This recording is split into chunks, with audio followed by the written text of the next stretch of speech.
I see it. Hi. Yay! Howdy. We're back with Hi. our Friday night live stream with Limitless Lindy, Todd the Carnivore Cure, Coach Raymond, and Coach Richelle. The purpose of these live streams, if you're new here, is just to help you guys out, troubleshoot, answer any questions, talk about any requests that you put in the live chat. And if you're watching the playback, feel free to watch this as a playback, comment whatever you want to learn down below in the comments as you watch. I'd love to know where you all are hopping on from. Where's everyone at today? And also happy holidays. So I think we already have some questions collecting here. Let's be efficient today and jump right to it, Todd, if you don't mind. For sure. All right. So we are going to be doing Q&As, and we're also going to be doing a giveaway today. So we're going to be giving away 10 free memberships to the Steak and Butter Gang, so you guys can see what that's like.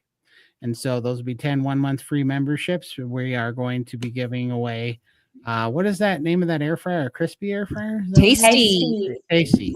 We're giving away a tasty air fryer, and we're giving away 2 $25 Amazon gift cards. So we will show that.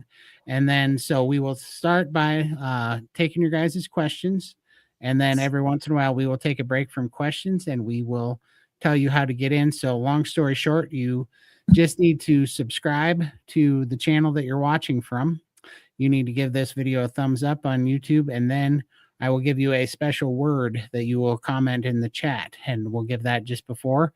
And then when you comment that word in the chat, you'll go into a prize drawing wheel and for every channel that you are subscribed to. So if you subscribe to all the channels that you see on the screen, you'll get 5 times as many entries onto that wheel. We will announce what prize we are going to spin for. We'll spin the wheel, and whoever's YouTube name or Rumble name comes up, that is who wins the prize. And then you just to redeem it, we'll give you an email address that you can email, and you just have to send a screenshot of your YouTube name, like from your YouTube account, proving that it was you that won, and we will send you your gift card, air fryer, or your free SBG membership. So there's that. And just to follow up, Todd, with the drawing, are we drawing it live right here today in the live stream? Yeah, for sure. Awesome. Yeah. We're gonna have 14. We're gonna spin the wheel 14 times tonight. Fantastic. Okay, so you guys want to stay around for the entire live stream because intermittently we'll be choosing winners.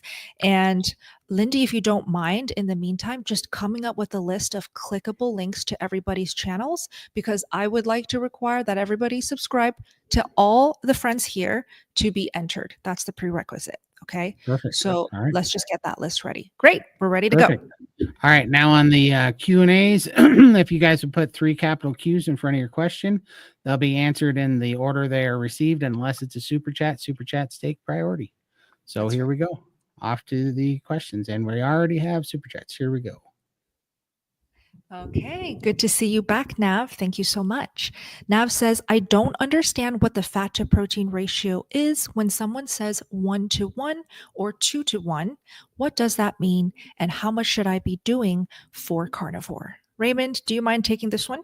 Yeah, so the misunderstanding is when we talk about 1-to-1 ratio, it's like 1 fat to protein, 1 protein ratio. So 1 gram to 1 gram. Now, a lot of people keep talking about calories also. So you hear the 80-20, right? 80 grams usually of fat, 20 protein. So, and that's where it gets very confusing.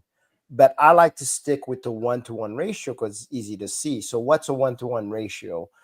Bacon is a 1-to-1 ratio. A ribeye has a little bit more, but fat than protein ratio. So hopefully I'm explaining it correctly, but Bella, you want to take over? So the thing is, when it comes to fat to protein ratio, I never really got into measuring or studying the 1-to-1, 2-to-1 thing. I just remember interviewing Dr. Elizabeth Bright, and her rule of thumb, again, general rule of thumb, is she'll start off her clients with deep hormone healing needed, 1 stick of butter a day every day. That's as far as I got with measuring anything as a carnivore. I've basically just released all of the tracking, the numbers, the macro counting. So I personally can't take this question, but I'll hand it off to Todd, and then Todd can hand it off to Lindy. Yeah, for sure. So it's pretty easy, really. So if you're doing 1-to-1, that is by gram, like Coach Raymond said. If you're doing 80-20, that's by calories. So basically, a gram of fat has 9 calories in it. A gram of protein has 4 calories in it. So what they're doing is they're saying 80% of your calories from fat, 20% of your calories from protein is actually how that works out, which is the same when you calculate it out to a 2-to-1 fat to protein ratio by gram. I do it by gram because it's easier to remember. So yeah, so if you have 2 grams of fat for every 1 gram of protein that you're eating, that is an 80-20 fat to protein ratio, and that's the easiest way that you can figure it out, And so yeah, basically a ribeye is already something like a ribeye is closer to 75-25, but that's uncooked weight. As soon as you cook it, unless you're gathering all the fat that drips out of it, then you're not, then it's much leaner. It's more like 65-35. So that's why sometimes you have to add the stick of butter that everybody does, or tallow. You have to substitute the fat. It's because we're losing fat under cooked weight, that these things are calculated out raw weight. So but Lindy, what do you think? I don't actually measure anything. I just eat. If I feel like fat, I'll eat an extra bit of butter or a bit of extra tallow. If I don't feel like it, I don't add it. So I just go by how my body feels. It's just too confusing if I have to worry about measuring macros and things. It stresses me out. So I just go by how I'm feeling. I love that. Yep. Perfect. So I recently, just wanted to add one more thing here, is I recently learned that another metric a lot of carnivores like to go by is 1 gram of protein per pound of ideal body weight. Have you guys heard of that? Yes. Floating around? Yeah, a lot of people bring this one up. And so if, let's say, your goal weight is 150 pounds, then eat at least 150 grams of protein per day. So that's another thing that might be helpful. Doesn't really tackle the amount of fat. My rule of thumb is eat as much fat as you crave. A lot of carnivores, they're going to start off and be nauseated by too much fat. And that's okay. You don't have to be forcing yourself eating sticks of butter like I did if you're not even craving for it. So for me, the body's cravings and what it wants, the appetite, trumps everything else. So with these 1-to-1, 2-to-1 things, just treat it as like a general guide. And I'll give this to everybody else in the live chat now. What are your thoughts on 1-to-1, 2-to-1 as a way to eat carnivore? Feel free to share what you do, your thoughts in the live chat. Perfect. Okay, another one from Nav. Thank you. I recently asked carnivores about my diet. They said I'm not eating enough fat. I eat ribeyes, 75-25 and 65-25 ground beef patties. That's pretty fatty. All cooked in tallow. Yep. Do you guys think I'm doing enough fat? Raymond? Wow, the biggest thing is, do you think you're eating enough fat? So in other words, just like Bella stated, that if you eat too much fat, you're going to get nauseated. Are you getting to that point? If you are, back off the fat. If you're craving more fat, add a stick of butter on it. And if you can't handle butter, that's fine. You're already cooking in tallow, so I don't know how much more fat that you really do need. Yeah. The idea is to get what your body supports. Are you feeling really good with that? Then, hey, it doesn't matter.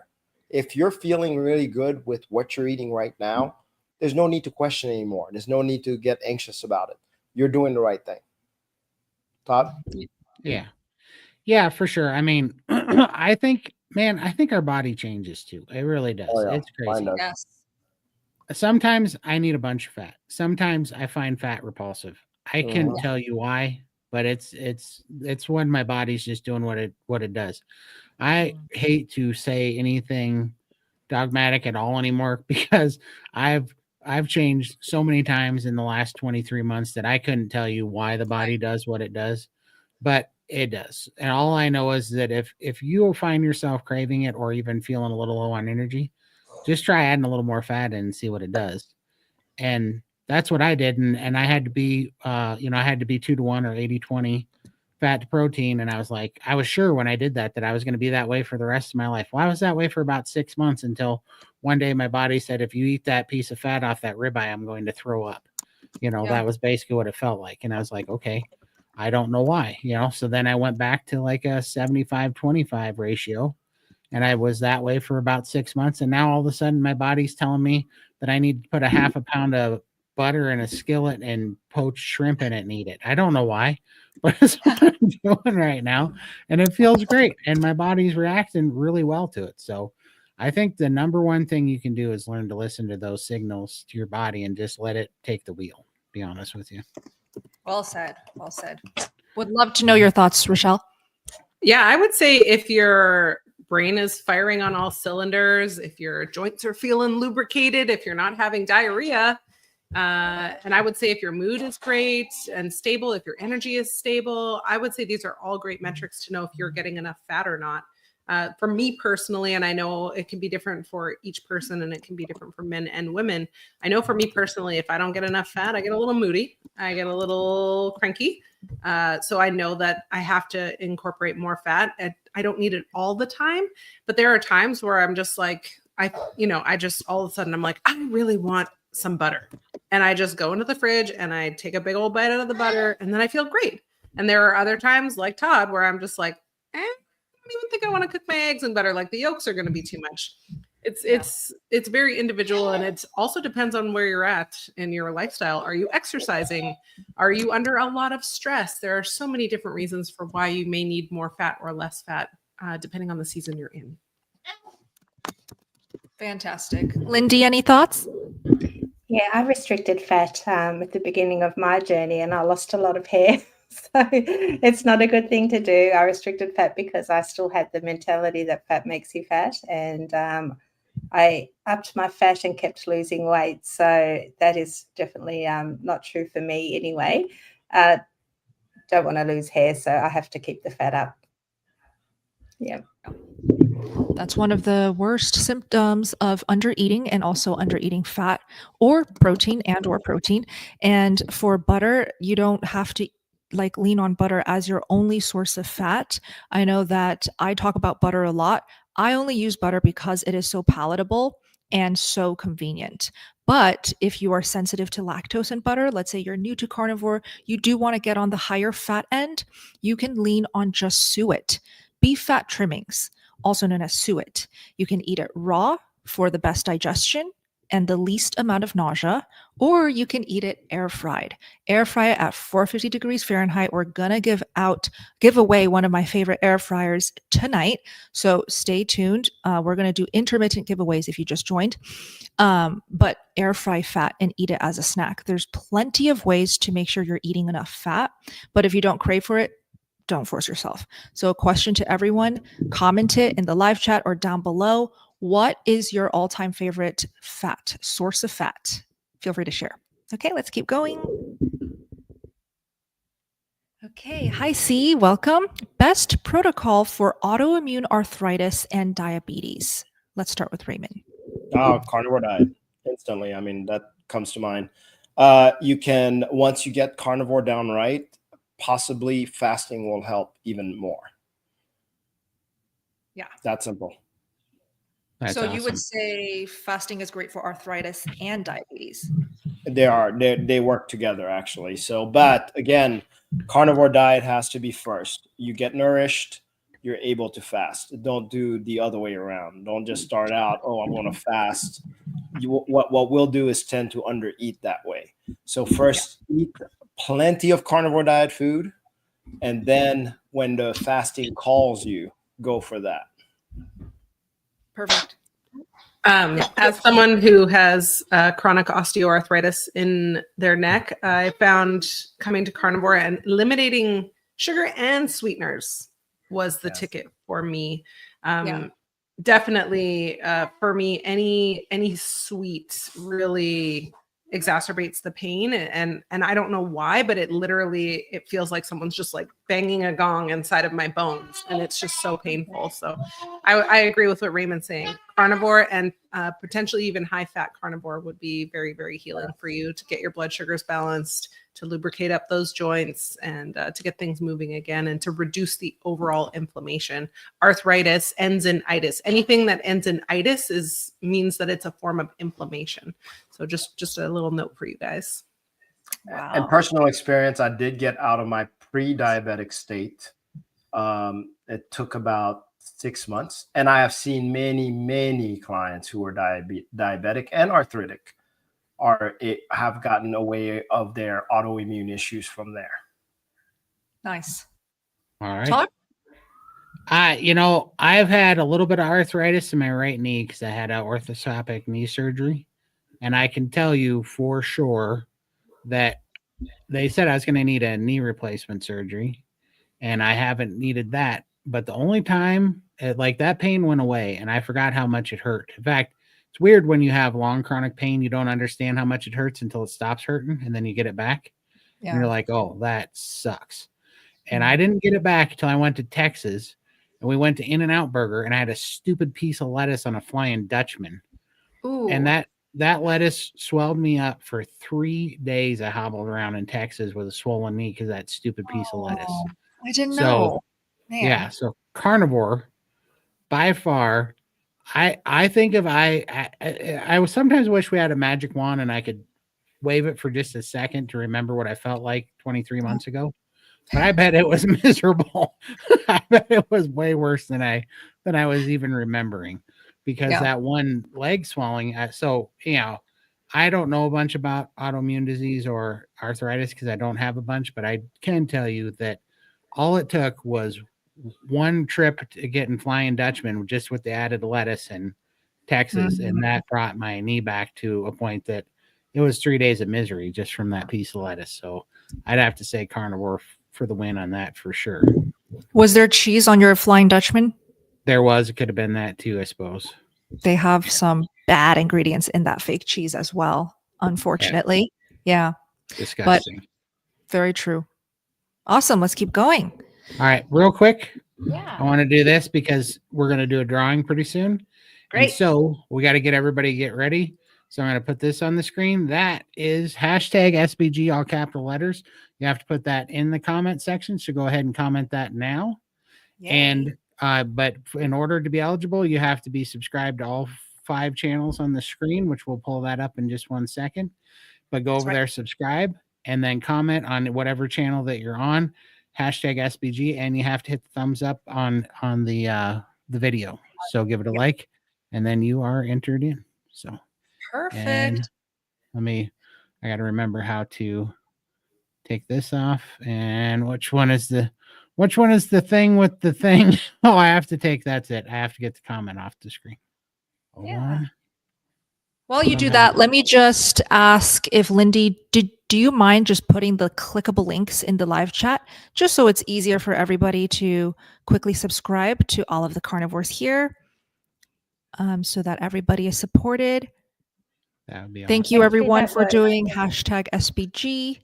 Yeah, let's see if it works first. That work? Let's check. Yeah, I'll just have the live stream viewers here. Let us know if those links are clickable that Lindy just posted. It should be under everybody's channel in the live chat. Click those links. Let us know if it works, if it doesn't, and we'll move on for now. Put hashtag SBG in the chat. I see a lot of it, so we're good to go. Perfect. Yeah. All right, but you guys got to get on it because there's 352 of you in here, and there's only 59 of you entered so far. So get on it. Let's go. Okay, Tom. All right, Tom, Nina, and Trilo. Okay, does too much protein have any negative effects? Richelle?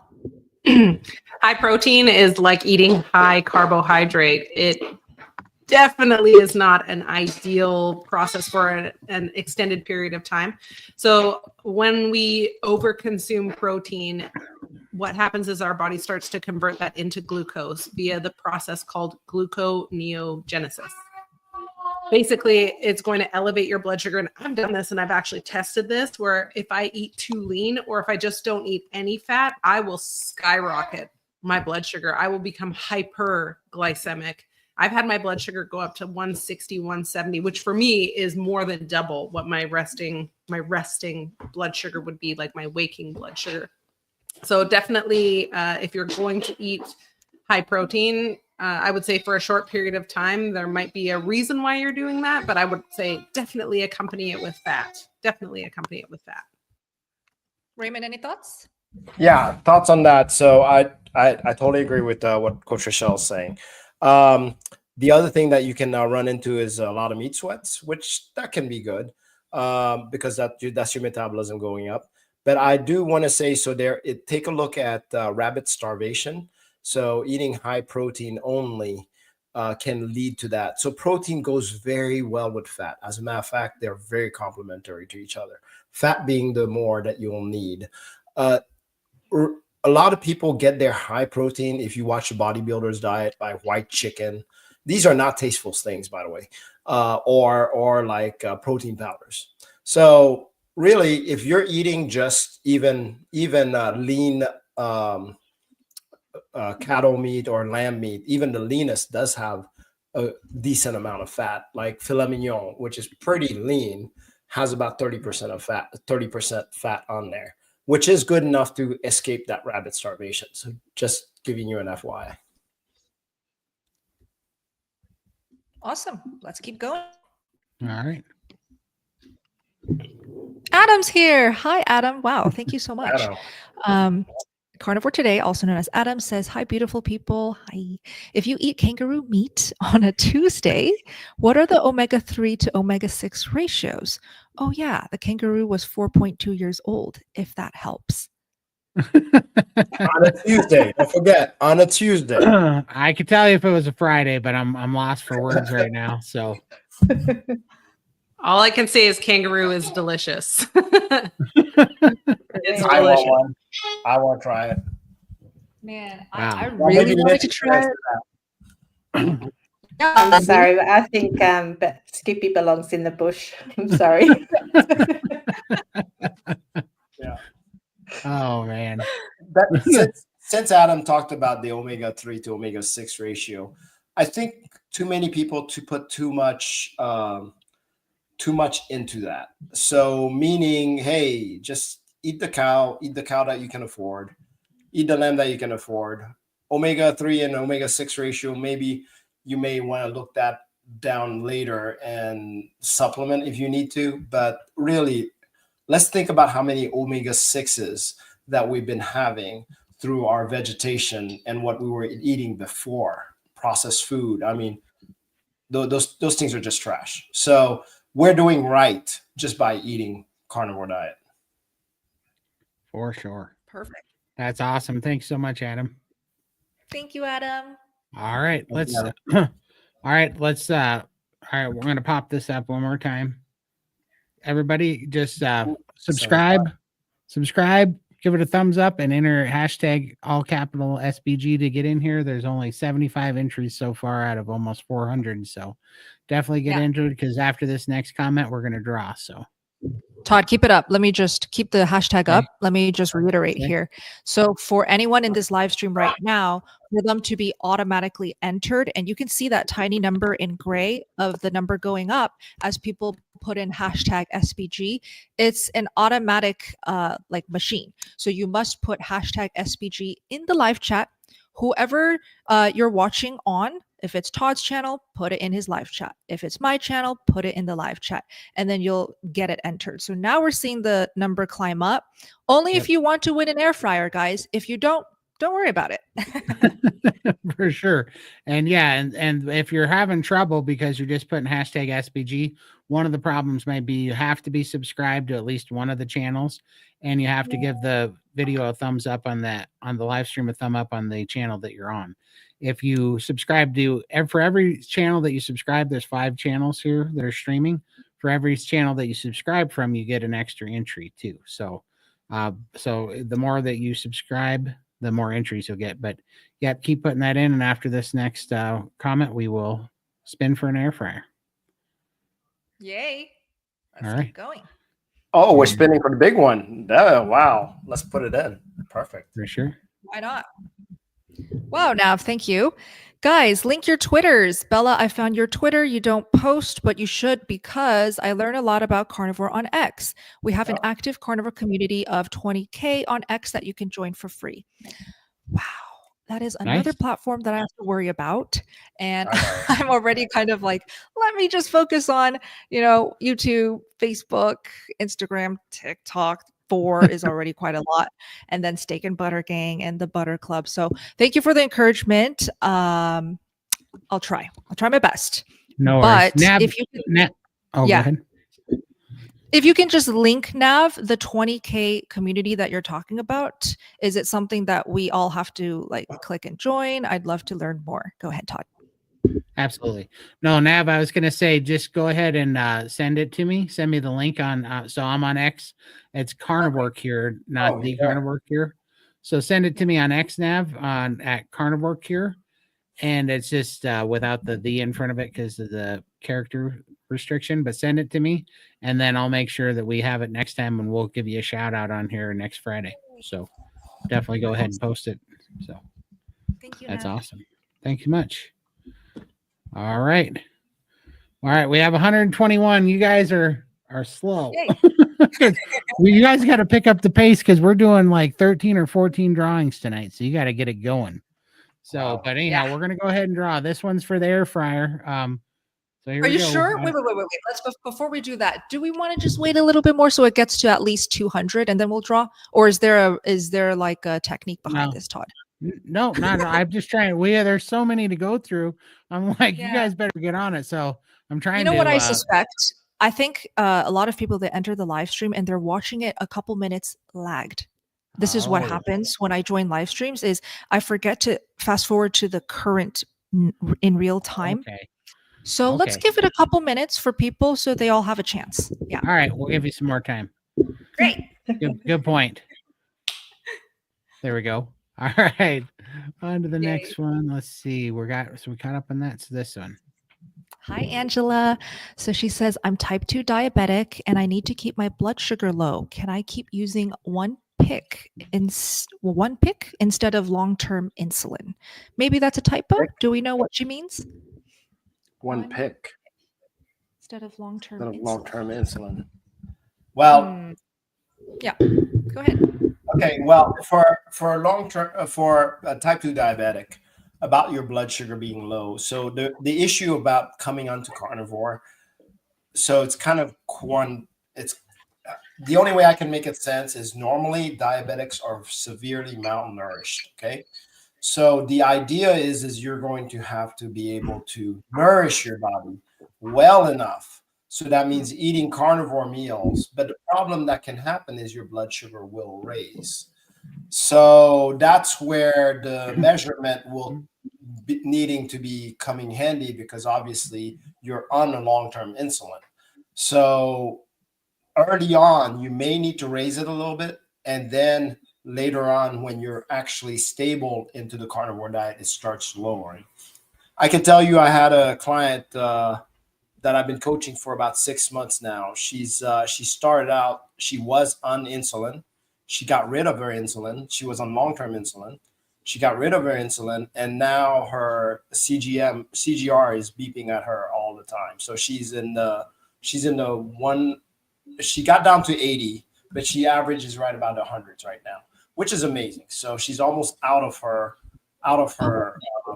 diabetic. Check it out, Raymond. That's what she meant. Ozempic instead of pick. Yeah, one pick. So it was a typo. Yeah. Okay. Instead of Ozempic. So she wants to, I keep using Ozempic instead of long-term. Oh, ooh, no, I'm not going to touch Ozempic. Okay, go ahead, Todd. You get to shut down. I wouldn't.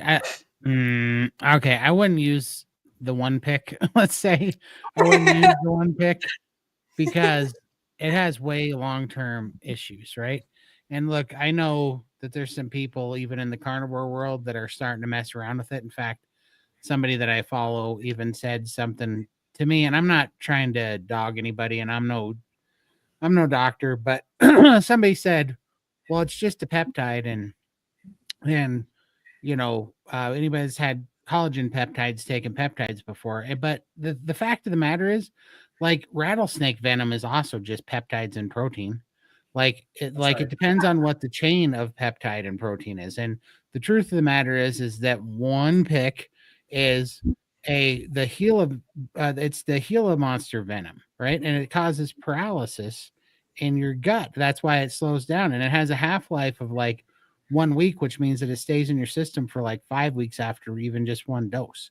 So it's ridiculous, and the stuff that it causes. So even if I wasn't doing it for weight and I was just doing it for diabetes, this is just me, and you got to talk to your doctor. And I'm going to say all the things that I think Dr. Phil would smack me upside the head for if I didn't say. But I think you do need to talk to your doctor, but you need to find one that'll help you get off that crap. That's it. And then do carnivore and then wean off of your regular insulin shots, because that one pick crap is yeah. Well, if I got a hard strike for saying the word the other day, so yeah.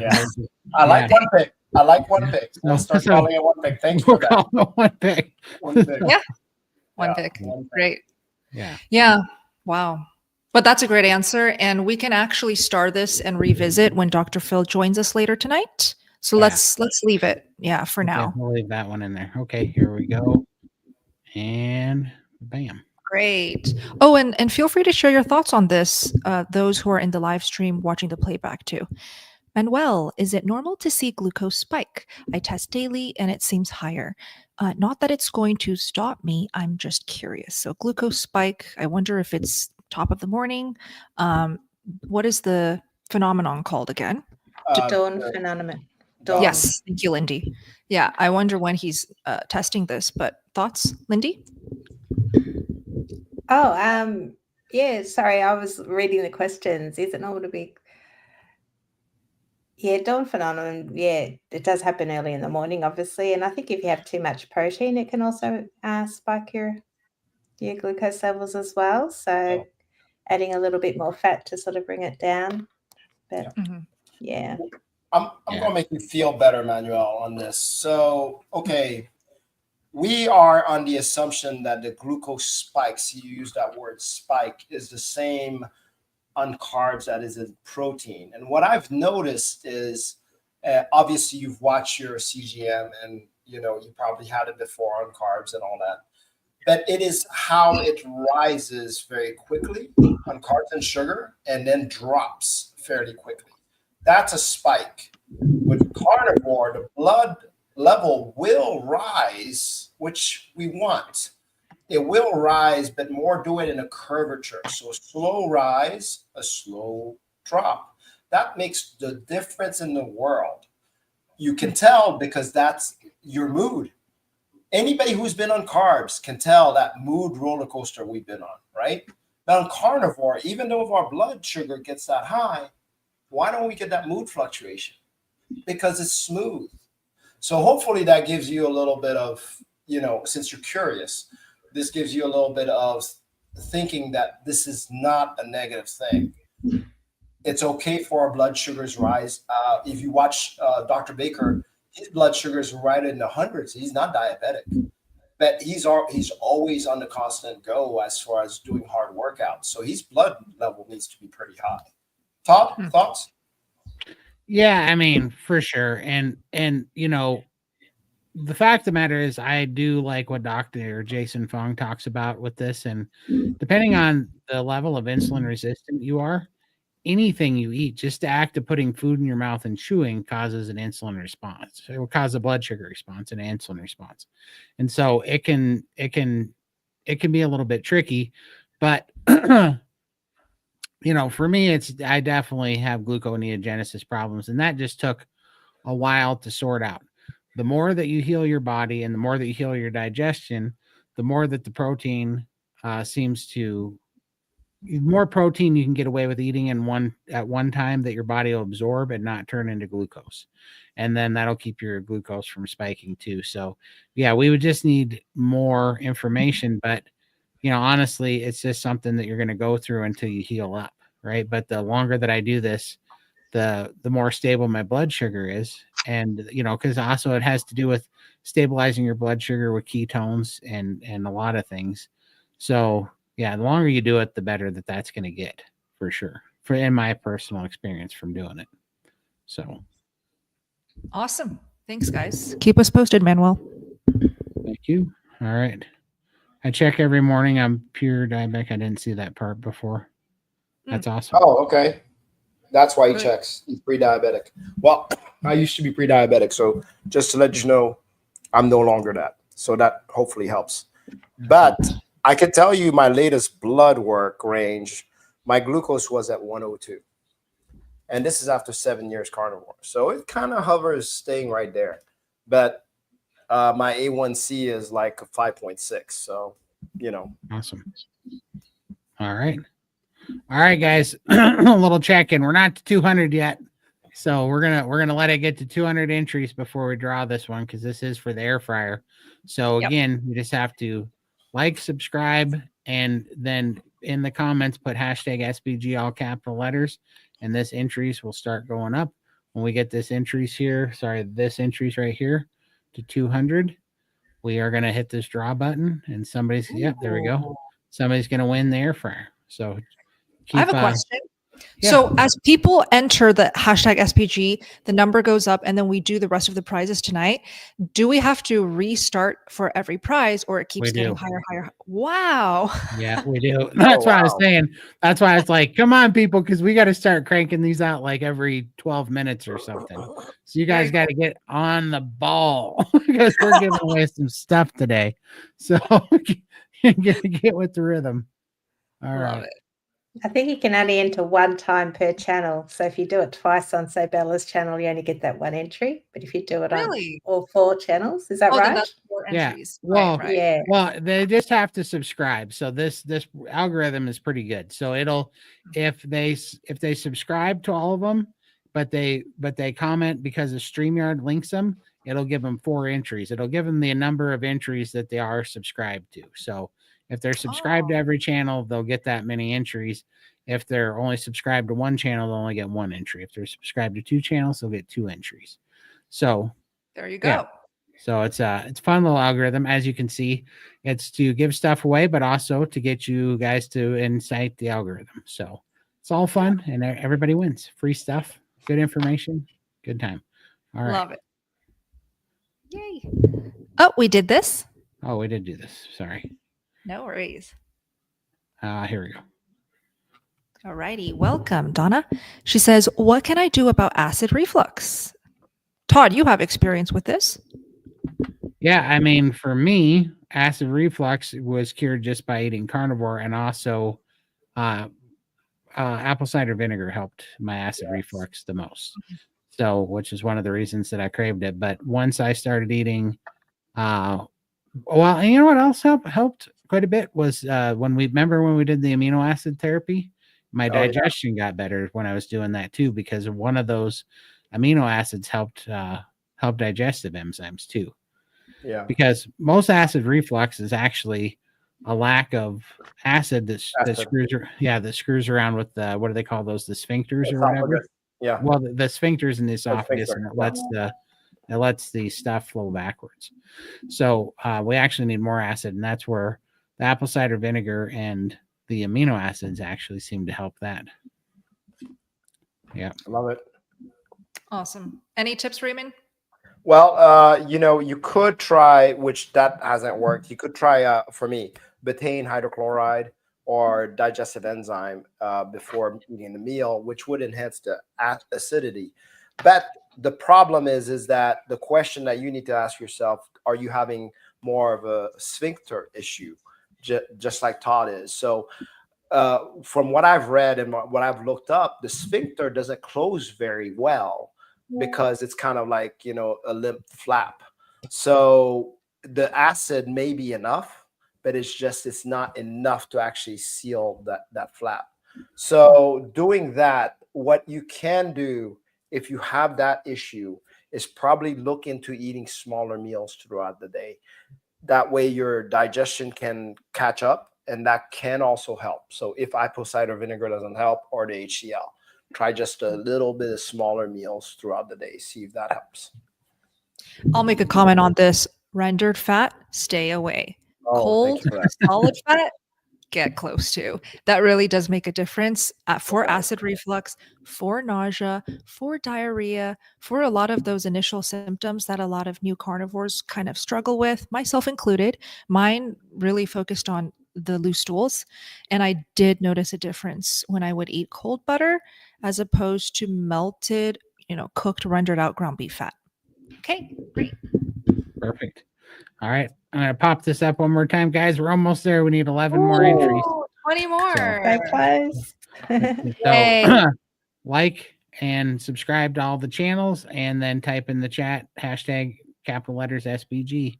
That number will get to 200. We'll answer another question, then we'll draw. Amazing. Oh, hi, Blind Carnivore. Welcome. Thank you so much.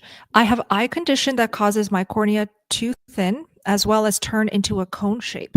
Do you think carnivore would help slow or stop this process? Todd, you should start. Yeah, by far.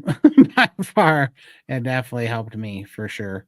I can't show it right now because I have this this giveaway thing up, but I have a email from my optometrist actually that all my retinal edema that I'd had since I was 14 years old completely healed in my eyes in 7 months on carnivore. When he was actually checking me out, he said that my eyes actually look like a completely different eye scan. He came because I'd had one 7 months earlier, and he came to me and he asked me, he goes, "Were you here 7 months ago?" And I said, "Yeah."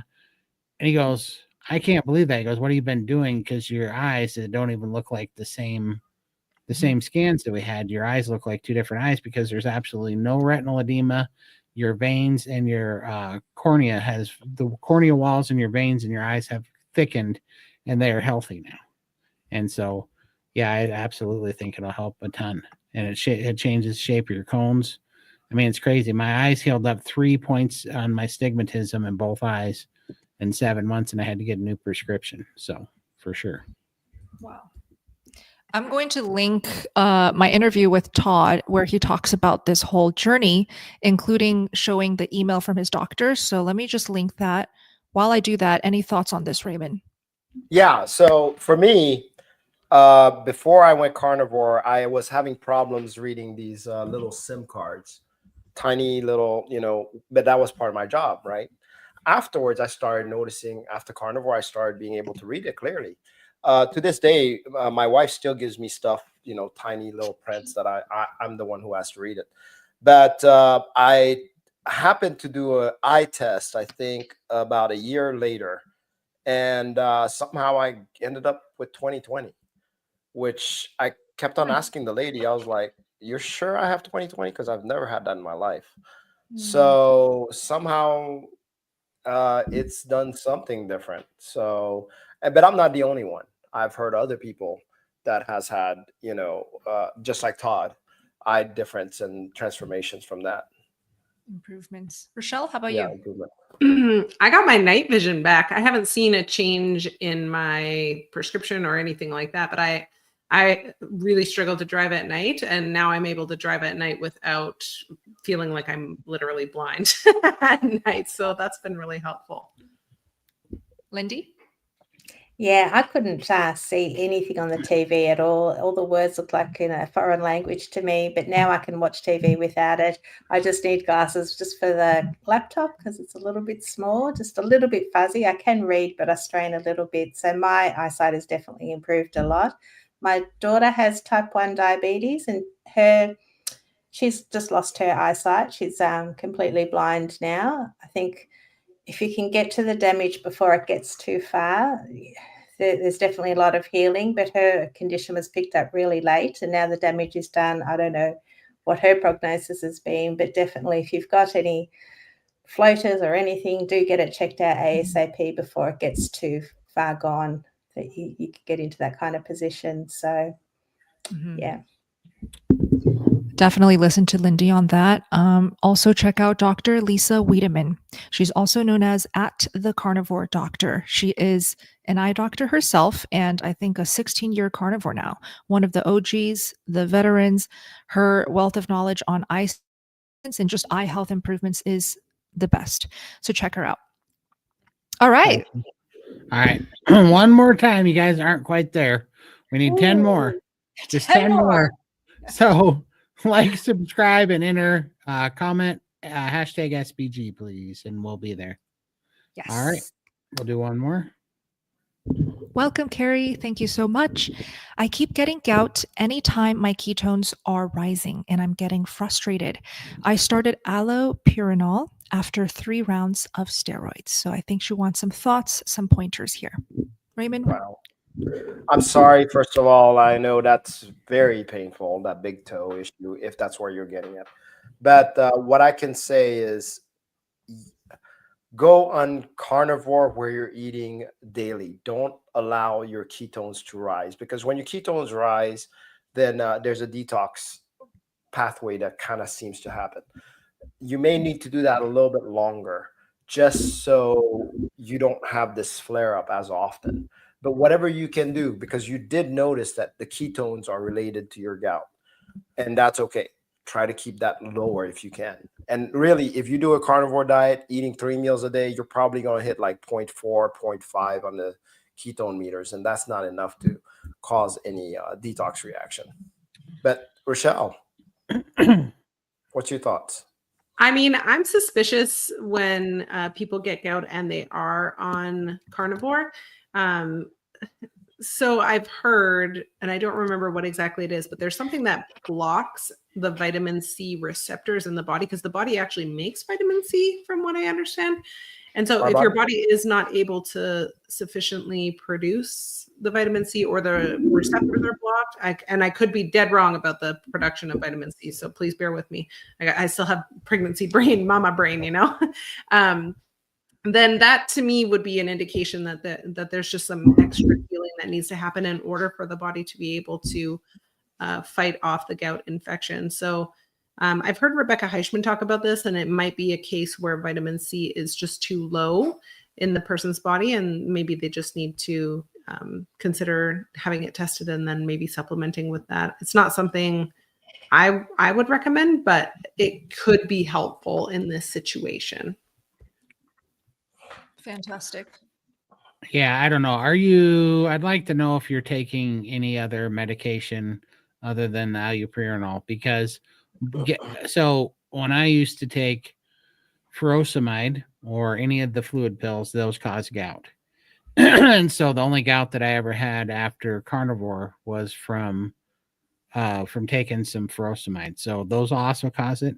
And then also, you know, allopurinol is for uric acid buildup, and we will get uric acid buildup, especially if you don't have a high functioning lymphatic system, a little bit to help work some of that out, and if you don't have good circulation. And for that, a shake plate really comes in handy, because it helps work out uric acid and lactic acid out of the muscle, so, and get it out of your joints and get stuff moving. So you might try doing that. You might try a shake plate, or looking at, you know, just go Google all your medication that you might be taking. Hopefully you're not. But if you're taking a bunch of medications, go Google them and look at the side effects. And I wouldn't be surprised if one of them says gout is a side effect. So. Thank you, guys. Are we at 200? We are at 198. So, for the love of Pete, you stragglers, get in here. So one more time, like, subscribe, and comment hashtag uppercase SBG. 2 more. We're going to sit here. We're not going anywhere until you pop that sucker on the screen, because we only need 2 more, and I'm hitting this button. And for our new live stream joiners who just entered, this is to win a tasty air fryer. Okay. Here, one more. Last one's good luck. Yeah. Last one's good luck. One more, and I'm hitting this button. I'm going to be excited to see what it does, because we haven't done this in over like a year. There we go. Oh, you've done this before. Oh Sweet. yeah. Let's There see we what go. happens. This is my first time seeing it. I'm curious. Whoa. Oh, look at that. It shows all the names. This is Let's see cool. what it's going to stop on. Oh. Winner, Wow, cool. Barbara Mackey. Congratulations. Tasty air fryer. Congratulations. Congratulations. So, Barbara, what I need you to do is take a screenshot of your. So, open up your YouTube and pull up your YouTube login name on your YouTube channel, and then just screenshot it and email it to. Where should they email it, Bella? Yeah, SBG so- challenge. Yes, please. sbgchallenge@gmail.com. We will Yep. go ahead and type it out. So it is typed out in the live chat in a couple seconds. If you don't mind, Lindy, dropping that email. So Barbara and all future winners, we're going to keep doing giveaways all of tonight. So if you didn't win the air fryer, there's more prizes coming up. But Barbara, especially, if you want to claim your tasty air fryer, Todd, just reiterate the rules again. Yeah, so Barbara, just go on your computer or your phone, go to your YouTube account, like your YouTube channel when you sign into your YouTube account, and then it'll show you under your channel, it'll show you your YouTube name. Just take a screenshot of that and email it to us so that we can match it up with this right here to make sure that that's you. And that's your proof of winning there, kind of your whatever that word is, authentication. And we will send you your air fryer. So email that to Lindy, and then we'll get your address where we're gonna ship it to. But yeah, that's awesome. Congratulations, Barbara. Awesome. First winner. All right, we'll go on to the next one. I feel like did I miss anything? No. All right. Great. There we go. Did we get this one yet? No. Okay, There we go. Kathleen. Welcome, Kathleen. Thank you for the question. She says, please discuss how eating a stick of butter a day is beneficial. So first, show of hands here. Raise your hand if you have eaten a stick of butter in a day, ever. Nice. Okay, so it's going to be Todd, Richelle, and me. We should first chime in on this. I'll start. Benefits for me personally. I brought my period back. Now, was it specifically because I was eating a stick of butter a day? I don't know. It was probably because I was eating a stick of butter plus so much fatty meat, and I didn't restrict. I stopped eating plants. I stopped eating carbs. It was probably a lot of things, but what it was for sure was completely what I ended up feeding my body. Okay. It wasn't anything else. I didn't take any medication. I didn't stop any medication. I just changed what I ate. And I started carnivore eating a stick of butter a day because I was craving for it. And I would say within just 2 to 3 months, after not having my period for 2 years, it came back. Okay, within 2 to 3 months. And that's huge for young women who have wrecked hormones. Another benefit of eating a stick of butter a day, I would say, is skin healing. To this day, I notice a direct correlation. When I eat a lot of fat, my skin is hydrated. When I eat more animal fat, I don't break out. When I eat more animal fat, my skin just glows. So a lot of people keep pestering me saying, please post your skincare and your, skincare routine. It's just eating a lot of fat. Focus on eating a lot of fat. You don't need to do 1 stick of butter a day, but if you have wrecked hormones, I recommend you try it out. Richelle? Yeah, this is a really common question that we get in the SBG. I would say for me personally, what I experienced eating a stick, sometimes 4 sticks of butter a day, is I didn't have the sugar cravings anymore. That voice inside my head that was like constantly nagging at me to eat sugar, to eat carbs and just junk got really quiet when I started nourishing my body and focusing on getting the right nourishment. And there was something so calming about the fat. I found that it helped my mood improve. It helped my nervous system relax. It helped my brain start functioning properly. My joints didn't ache as bad. I didn't have as many issues with digestion. I didn't have a lot of acne or those types of things like breakouts, but I did have a lot of other skin issues like psoriasis, eczema. And I just found like my skin was chronically dry. I don't know if you guys have experienced this where you have those like rough spots on the back of your arms. That also went away. Like my skin is really, really smooth and it's kind of dewy now. And I'm like, I guess it's all the saturated animal fat. I will say one last thing. I'm not as photosensitive, meaning I'm not as sensitive to the sun now. I still can burn, but I'm not anywhere near as sensitive as I used to be. And I think that that's attributed to the saturated animal fats as well. Amazing. And Todd, any thoughts? Yeah, I didn't do it for very long, but when I did it, it definitely was more satiating, right? So that was the first thing I noticed, is that I would last a lot longer, between meals, and like my mood and my energy would stay up a lot longer. And then I seemed to sleep a lot better too. So that was a big one for me. And I mean, my body craved it for a little while, but I stopped doing it because the casing or whatever it is about butter that doesn't agree with some people was making me retain fluid. So I ended up having to switch to tallow. And that's why I don't do that. Now, I will say this.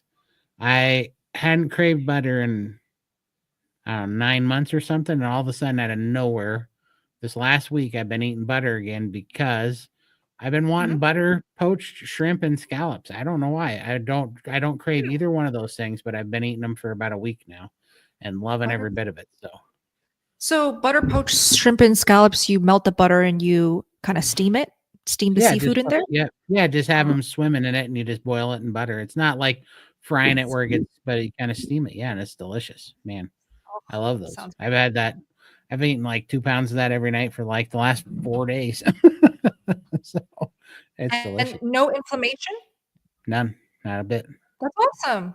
Good. So Yeah. I don't know how or why, but that I don't ask questions anymore. I just let my body do what it does. If it wants butter and a meat product, I don't care. I'm like, all right, well, that's what it gets then. So yeah, I'd love to comment on that. Thanks for sharing that. But it's very powerful because I see this with a lot of carnivores who just trust the process.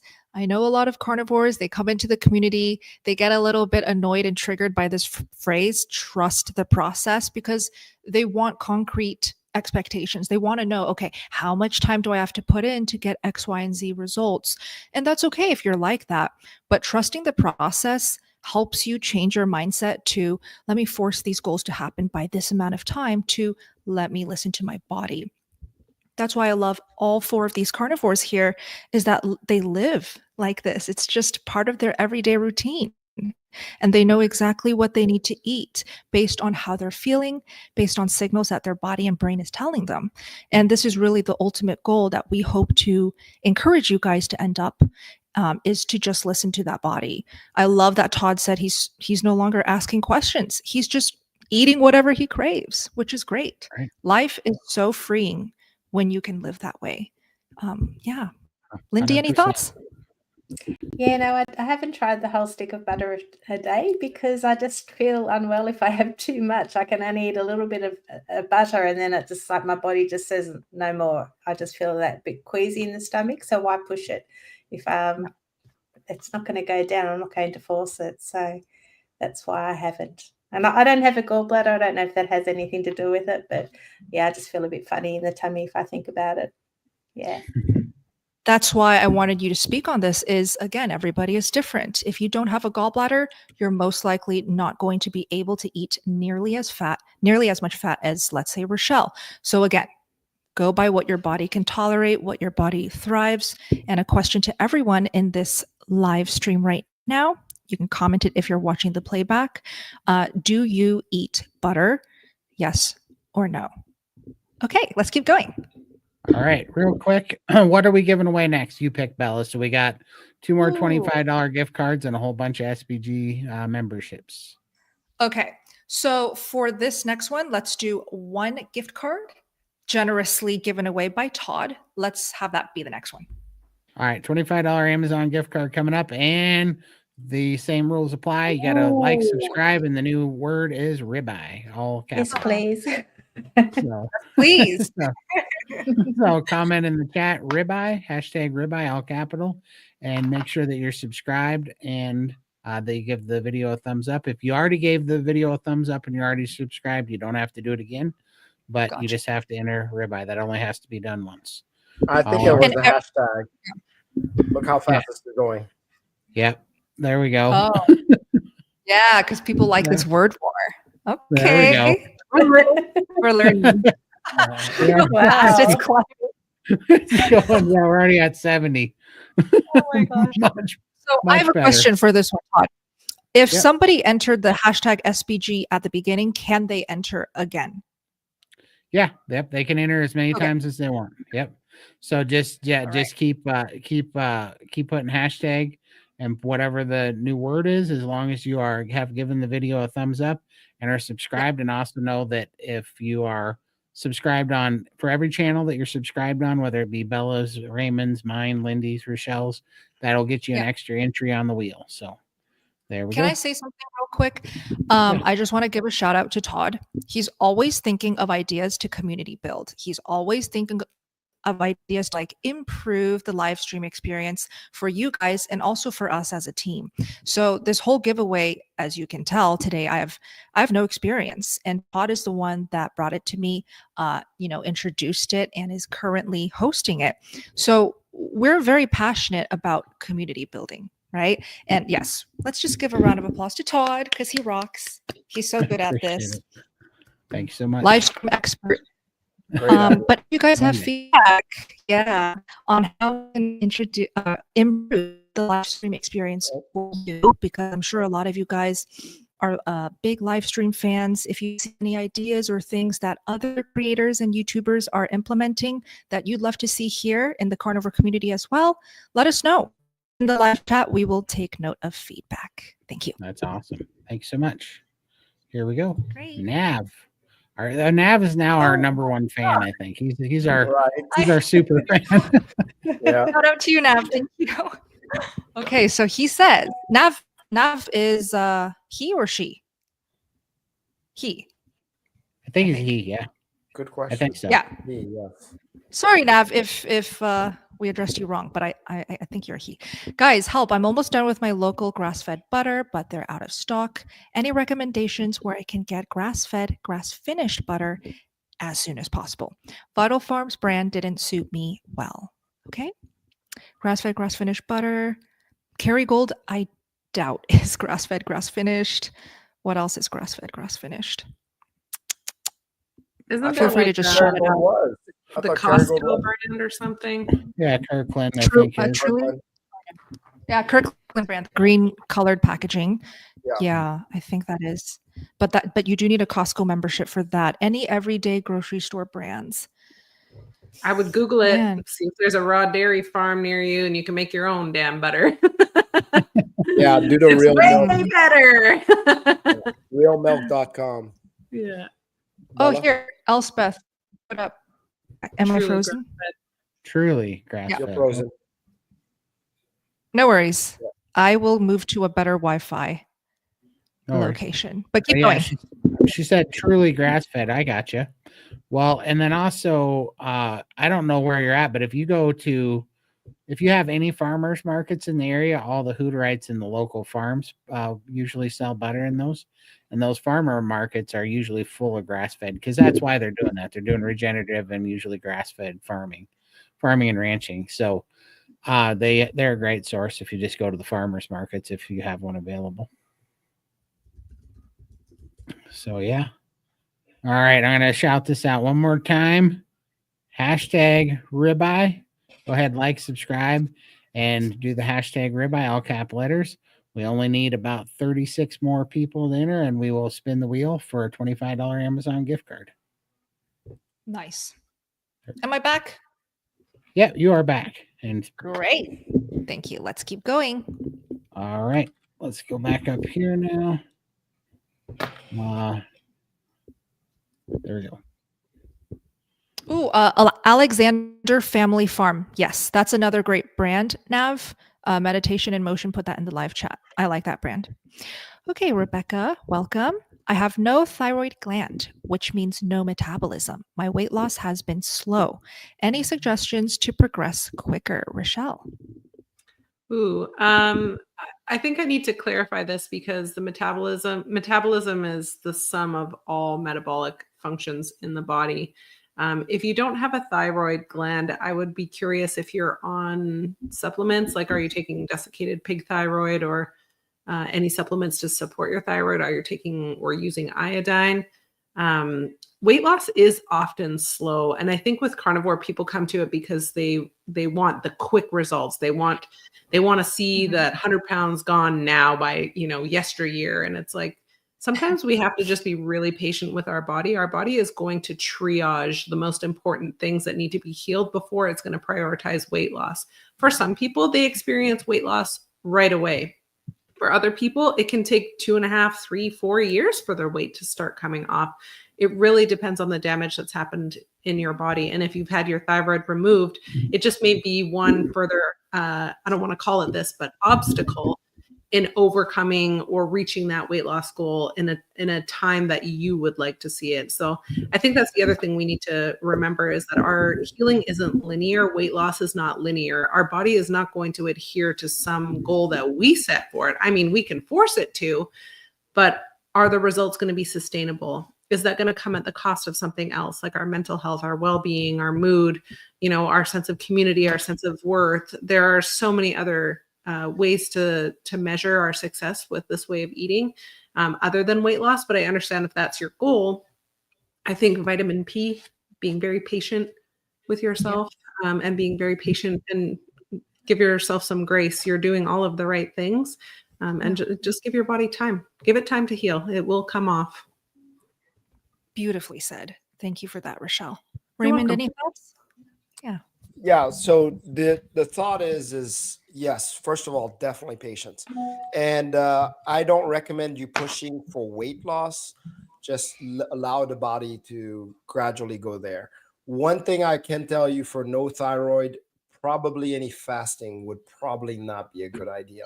So making sure that you're eating 3 square meals a day, carnivore food, eventually you're going to feel the benefits that's going to come. And once you feel the healing, then the weight loss may come from that. But we're talking a while from now. So be patient and observe the NSVs, non-scale victories that you've had along the way. So it may not show up as weight loss, but it may show up in other forms, better skin, better mental clarity, all of those, and write them down so that you can say, oh, you know what? I'm doing carnivore just for that because I'm not getting weight loss, but you're doing it because you are feeling better. Amazing. Let me check in on Todd and Lindy. Did you guys want to give any pointers, encouragement? Yeah, I mean, for me, it would be definitely trying the iodine again, but just knowing that, just like the coaches said, carnivore builds lean tissue too. So it's a slower process. It's a healing diet that comes with weight loss. It's not a weight loss diet that comes with healing, Yeah, I'm hypothyroid. I'm on some medication for that. I need to be.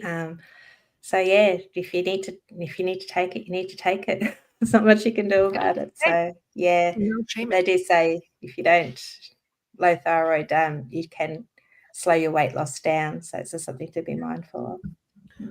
I want to make an interesting point. So isn't it, I think these desiccated thyroid, like what you're having, Lindy, aren't they from an organ of like a pig?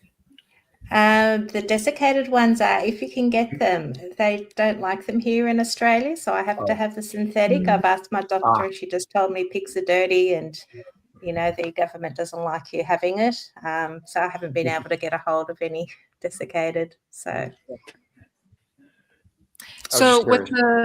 with the animal sourced one, it's called Armor in the States, right? Yeah. And correct, then got it. And then the one that you're taking is called levothyroxine? Yes, that's right. Yeah. Got it. Yeah, just so Rebecca knows the names. Okay. Keep us posted, Rebecca. Thank you for the question. All right. Thanks so much. And we're so close. We're almost there. You guys are doing way better this time. So one more time, Very fast. subscribe to all the channels, and hashtag ribeye capital letters, and that'll get you in the drawing that we're going to do at 200. And the prize is a $25 Amazon gift card coming phenomenal. Great. Okay. A binder 3. Thank you very much. I find it hard to eat steak because of my teeth. Will I get just as much benefit from ground beef hamburger patties 80-20? I see a thumbs up from you, Raymond. I'm guessing that's a yes. Absolutely. And I can give you a great example. We've got, gosh, I don't know what he goes by anymore. We've had a member that went just bacon and patties the whole time, never touched a ribeye, and he had phenomenal results. Also, Brett Lloyd. I don't know. Brett Lloyd. Yeah. I don't know. Thankful Carnivore. Thankful Carnivore. I think he changed it. Gotcha. So, okay. Yeah. So, what was the reason for Brett to do that? Because he didn't have money. He couldn't afford anything else. Got it. And so he wanted as simple as possible. You get this big tubes in Sam's, and because they were very cheap, so he cut it up in little little burger patties, and then he'd buy a bacon with it, and that's all he ate. Okay. So it worked. So for this account, A Binder, he says he finds it hard to eat steak because of his teeth.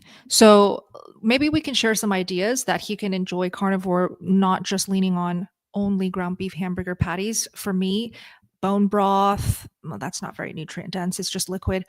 Egg pudding. That would be wonderful because you can just slurp that down. You don't even have to chew. Todd, any ideas? Yeah, well, I mean, I deal with this with my mom because she has bad, she's got false teeth, and her false teeth aren't good at chewing meat. And I fight a real uphill battle with her because she doesn't want any meat that's red at all because she thinks it's blood. So that she wants everything decimated, which makes it harder to chew. And so because of that, I make her a lot of stuff in the crock pot. Because slow cook chuck roast and slow cook meat. So just chop it up real small and then slow cook it, and then it's super tender. And I gotta admit, it's really, especially for the wintertime, it's fantastic because it makes such a good broth and you get all the fat with it. And, you add a little apple cider vinegar or some, some collagen or some xanthan gum or whatever you want, and you can make a gravy out of it too. And then she gets more fat in. So that works really well for her, but then also eggs. And then she can do bacon, but I have to make it so crispy that it kind of breaks off, when when you get the bacon so crispy, it kind of cracks.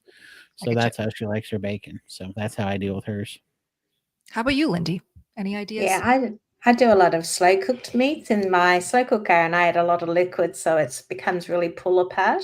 That's very soft and tender to eat. So doing it that way, and I find I'm lucky enough to have got a smoker for my birthday, and the smoked meat is also very tender to eat. Yeah, so I think just preparing the meat in different ways will give you some more options. But amazing. Smoking and slow cooking. Great. And Richelle, our expert. Yeah, I would say slow cooking is definitely the route to go. You could cut that steak up in really teeny tiny pieces if you really want to eat the steak, but maybe it's like cutting really thin slices, kind of like how they cut brisket, but brisket would be another really good one, which it's usually really tender because it's super duper fatty. Bella has a fantastic recipe for an egg drop meatball soup that would probably knock your socks off and give you some variety. I don't know if you live in a cold climate, but I don't even live in a cold climate, and I love that soup. I would say, yeah, like any sort of like soup or broth. If you can handle dairy, then dairy is a really soft one. I really like not deli meats, but like softer, like pepperonis and stuff like that. Things you still have to chew them, but they're not as tough to chew as a steak. And it might just be how you're preparing it. I'm not sure. There are some great ways to do it. Sous vide would be another one. Sous videing your meat, that can help meat be very, very, very tender as well. Nice. Yeah. Thank you for bringing up the egg drop soup. I forgot about that one, but it's very, very good for when you're sick or you can't really chew, recovering from surgery. We have a lot of members who lean on that, and the egg pudding. Todd, Lindy, all of you guys, do you want me to link my recipe playlist under your channels as well, or do you want to just do it under mine? Because I was just going to share that. You can share Because it you know on how all I can channels. do all Yeah. or okay. Bella's recipes. I'll just do that for anyone who's new to the community. Okay, shall we do our giveaway now? You're muted, Todd. We are. We're at 204. Yay. Awesome. Perfect timing. Great All right. job. Let's do Okay, it. let's do it. For the $25 Amazon gift card, here we go. Yes.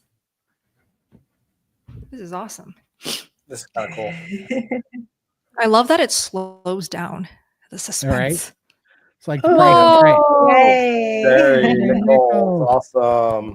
That's awesome. Congratulations, Sherry. Please take a screenshot of your YouTube handle in the YouTube app and email that to, sbgchallenge@gmail.com.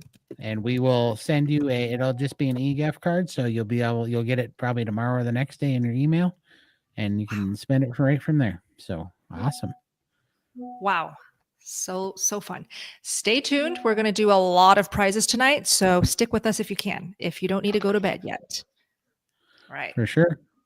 And then Speaking of going to bed, I'm like, I have to part my ways this evening, but it's been so much fun. I love you guys, and thank you were awesome. for letting me be a part I'm of so this. glad you were here, definitely, Love you Richelle. so much. Thank you. Love you. Bye. thank you. Okay. I'll wait Bye. until Phil comes in, and then I'll split myself. So Okay. Sounds good. All right. There we go. 808 Bear, welcome. When I read the label of bacon, it claims only 85% bacon, yet I cannot see where the 15% to make up to 100% is. water. I don't understand. 85% what? Is it like a protein to fat split? No, well, it might be. And I've they're not trying to figure seen out what this. percent is. Yeah, it just depends on the label. I don't eat bacon, so I don't know how it's usually labeled. Yeah, I'm not sure. 85, 15. It sounds like it's kind of like ground beef, right? 80, 20, 85, 15 maybe? Yeah. It usually has a nutrition label, and then it's got the percentage. So Let's just have the live stream community here answer this. If anybody knows or can help 808 Bear with this question, he wants to know what the rest of the 15% is when it claims to be 85% bacon. Yeah. let us know the brand too. That might help. Yeah, let us know the brand. Hmm. Let's keep going. Welcome, Cobra. I'm 16 months carnivore, no weight loss. Hair started falling at 11 months and will not stop. I've upped my protein and fat. I only eat beef, fat, and water. That's a great first step, upping your protein and your fat. Good job. Only eating beef, fat, and water, though, I am a little bit concerned. Raymond can touch on this, on exactly why. It's hard to eat enough when you're only eating beef, fat, and water. You know, Raymond has seen it with thousands of, clients and members. When you do lion diet, when you do beef only, when you do ribeye only, it's just going to be too much restriction to truly eat plenty. So I wonder if beef, fat, and water is the best first step to getting the hair loss to reverse. What else? That's all I have to say. How about you, Raymond? Yeah, I mean, I agree. It seems like you're under eating. I mean, that's usually the sign. Oh, Phil, we were just talking. Hey. about Dr. Phil. waiting for you to tag us in. Yes. How are you? Good. Awesome. Sorry to be Welcome. joining late. You all having a good night? A great night. We're giving away prizes tonight. It's a fun time today. Oh, But welcome. what are the prizes? Well, let me recap. We already gave away a tasty air fryer. Todd just now gave away a $25 Amazon gift card. We have yet to give Wow. away quite a few more, including SBG memberships. Oh, great. Hey, Yep. Air fryer is a pretty big deal at Christmas time. Yes, it's the holidays. Yep. But anyways, I cut you off. Go ahead, Raymond. Oh no, I was just saying definitely under eating. That's what it's looking like. And it just like Bella said, it's very hard to eat enough on a line diet because you just are constantly full. You don't want to eat. It's so easy to get into that trap of one meal a day. And what I can say is one of the best ways to, if you're going to keep doing that diet, which is okay, but try to contemplate doing at least 3 meals a day. And that can help up it, and that can help get that hair back on. Or if you can veer off with other carnivore foods to increase the appetite, that'd be great.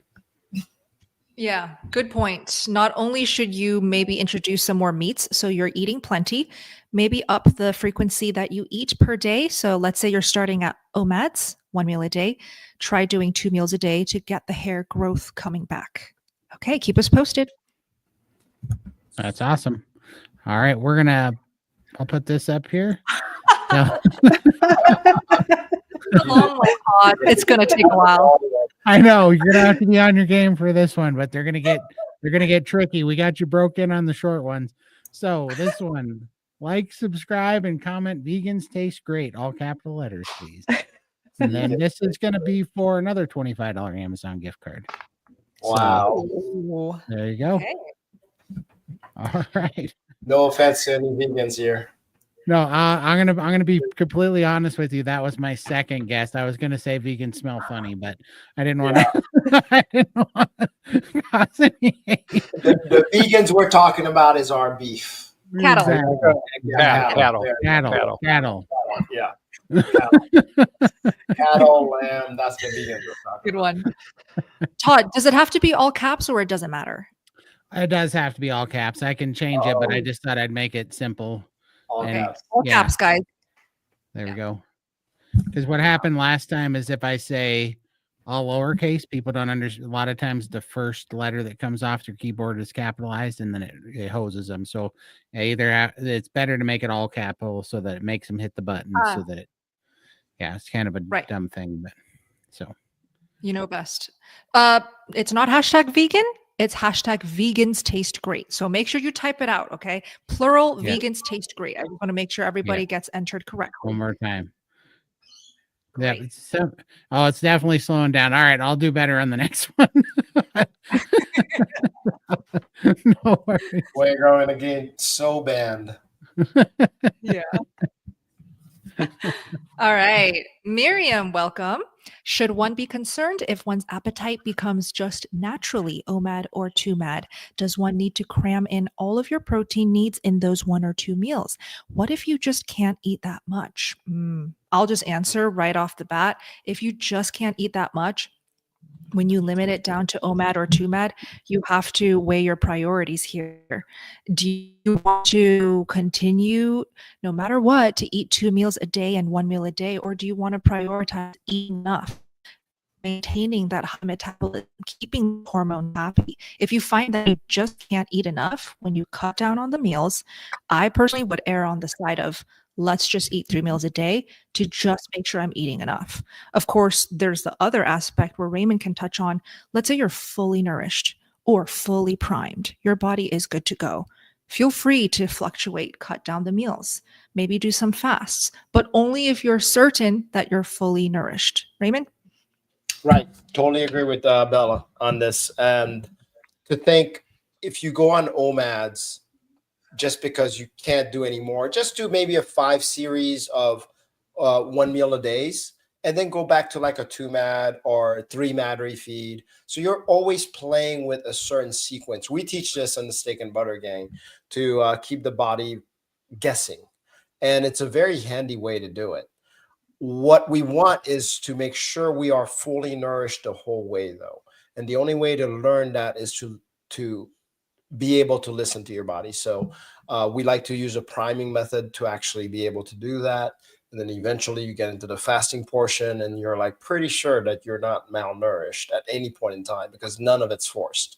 And I love how you're just like, hey, I used to do 3 meals, but now I'm like stuck on the 1 meal or 2 meals. But even then, be aware. Yeah, just some awareness is great. Yeah. Perfect. Okay, let's keep going. All right. Sophia, welcome. So, do you all have a keto doctor? If you have a regular doctor, are they ever concerned with lab results? I don't have a keto doctor. Do you, Raymond? I have a normal PCP, primary care doctor, and I did let my. I was so surprised when I let her. When I let them know, I deal with a nurse. When I let her know, she's like, "Oh, I heard about this diet." I was like, "Okay, well, great." She's like, "Oh yeah, your cholesterol's probably high." My cholesterol's not.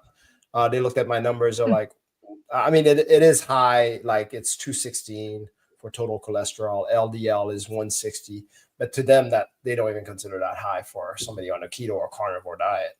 So I think we're making enough noise that doctors are more accepting of this. Awesome. And At Todd, how least about where you? I'm Do you at. have a keto doctor?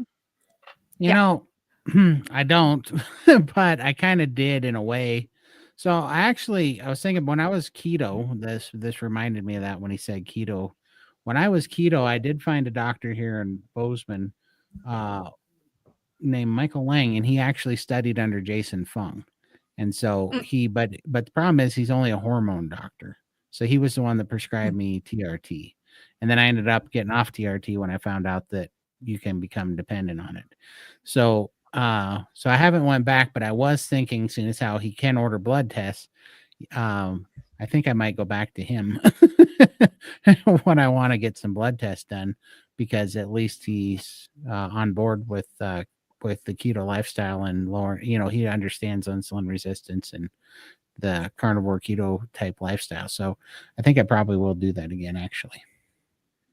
Awesome. And then Phil, do you have a keto doctor? No, I have to explain to my doctors, just like many of you, how carnivore works, how keto works.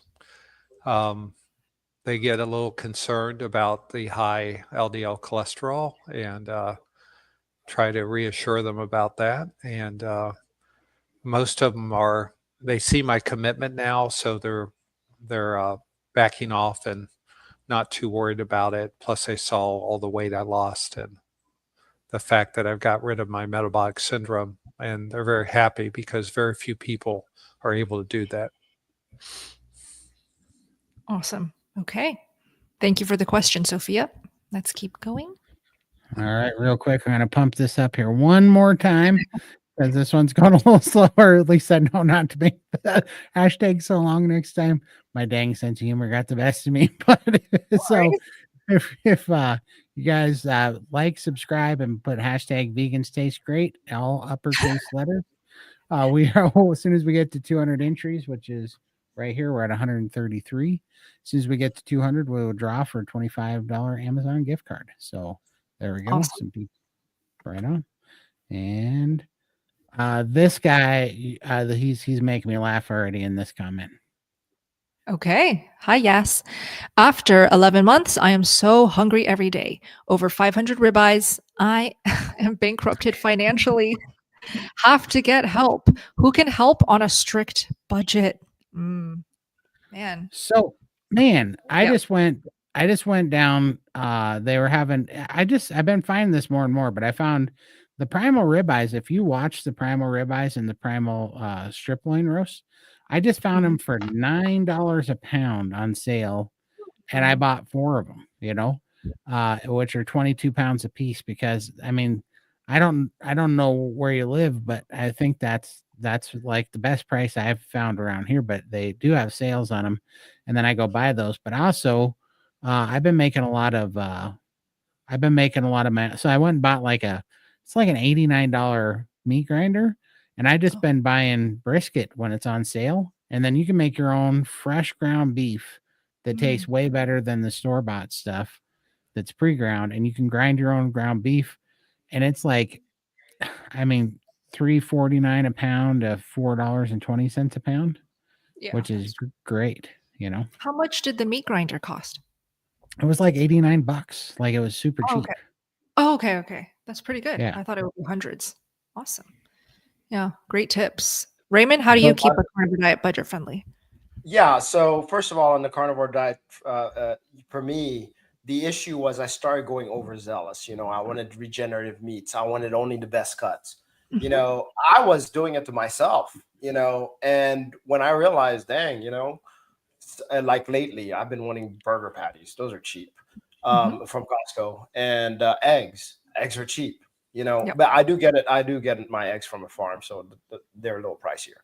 But there are ways to get it down. Like, we don't have to be so picky on getting it right if we don't have the money to do it. And I love how you have all your recipes for on a budget on your YouTube. So there's plenty of YouTubes to go, Bella, but Yeah. going by your YouTube for those that can help for little tricks too. Yeah. One more thing I want to say is it's interesting how I literally have friends like that do this. Okay. They'll have a Starbucks coffee in the morning, lunch, and in the evening time. And it costs like $10 per. Yeah. That's Nowadays, yeah. $30. That's $30 in that whole day. And I'm like thinking to myself, okay, if I look at it that way, and that's not without a meal. So I'm like, if you can afford that, and they always complain that they're poor. And I'm like, if you can afford that, and some of them actually smoke. So I'm like, guys, it's just our priorities are a little shifted. Let's look at the carnivore way of eating, but look at it on a cheap side. We can do it. It can be cheaper than a Starbucks and a coffee. I mean, and a cigarette, coffee and a cigarette. Mhm. See what I mean? Yeah, absolutely. Good perspective there. I have some concrete tips to help. Yes. To save money, look for outlet grocery shops. Outlet grocery shops. Maybe do a Google search. Since moving here to Las Vegas, I've noticed because I just posted a grocery haul, my carnivore staples, and I wanted to feature a variety of grocery stores.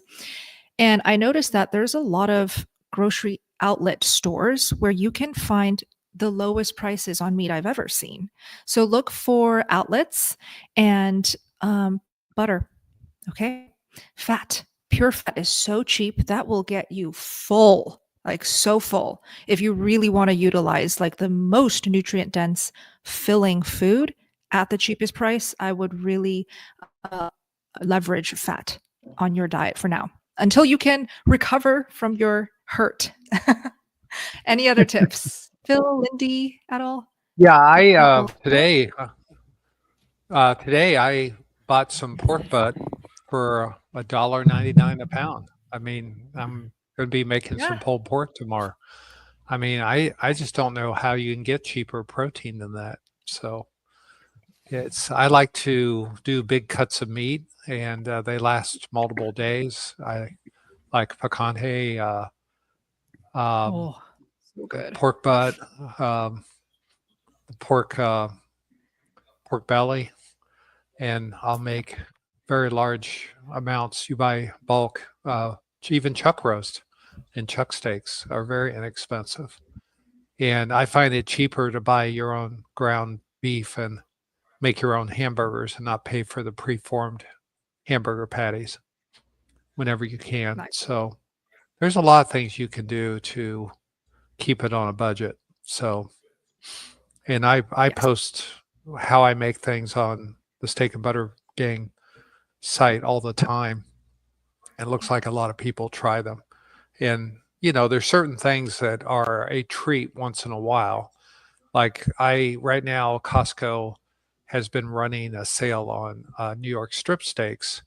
So I'll get um, a package of strip steaks and then a package of, I'll buy the choice ribeyes instead of the prime, which will be about $15.99. And I still like my ribeyes. I just don't eat them every day anymore. Great tips, Phil. Lindy, any tips you want to add? Yeah, I find meat's very satiating, so I don't need to eat 3 meals a day. I don't want to. So I'm intermittent fasting most of the time anyway. So 1 meal a day is not going to be terribly expensive. And then if I do want something at night time, I'll just have a few little eggs, like my little egg colada drink, and that gives me some nourishment without having the heavy feeling. And that is really cheap to do as well. Just 2 or 3 eggs and a bit of butter, tallow, water, boots it all up, but you can have it hot or cold. It's really nice. So very cheap. Thank you, guys. Then I'll pass it off to everyone in this live stream and watching the playback. How do you keep your carnivore diet budget friendly? Feel free to share your tips in the comment sections. Thank you. How are we doing? One more time. We're almost there. We need 47 more. If you guys can go and hit if you've already hit thumbs up and you've already subscribed, all you got to do is hit #vegans taste great. Put that in the comments and we'll be there in another 47 of you. Perfect. All right. I'm going to drop off. Thank you for tagging in, Bill. Thank you so much, Raymond. You rock. I enjoyed it. Yes. Thanks, Raymond. Enjoyed all of your answers. Yes, Have a beautiful tomorrow. night. Have Yeah. a good See you night, soon. Raymond. Tomorrow. Good night. Yes. Tomorrow. All right. Awesome. Let's keep going. Okay, Herschel, welcome. How do you guys feel about sour cream? Do you eat it? I would prefer kefir over sour cream. Lindy, how about you? I don't have sour cream. I don't do dairy very well. I get a lot of inflammation, so I stay away. I wish I Todd? could eat sour cream, but it inflames me. So Yeah. Yeah, I can't eat it, but that is my favorite dairy. I would eat my body weight in sour cream if I could, because I love sour cream, and especially sour cream and horseradish on beef. But I pretty much only allow myself to have that a couple of times a year when I go through a little kick. But that stuff's delicious, and I love it. But it does not like me, so I cannot have it. Man, it's a treat for sure. And it's the holiday season. So if you guys want to try out a great dip, I saw Todd make it in front of me at a restaurant. It's sour cream and horseradish, just mix it together, right? 50-50, and it's still, well, as hot as you want it. You know, keep adding it until it gets as hot as you want, but it is delicious on beef for sure. I miss it. I so miss it. It's the only one. All right. Okay. Explain high fat carnivore. I'll quickly explain. High fat. So carnivore diet is already, like you guys would say, it's naturally high fat already, no matter what you eat, unless you're eating just chicken breast. That's not high fat. But if you're eating some type of fatty beef, that's already pretty high fat.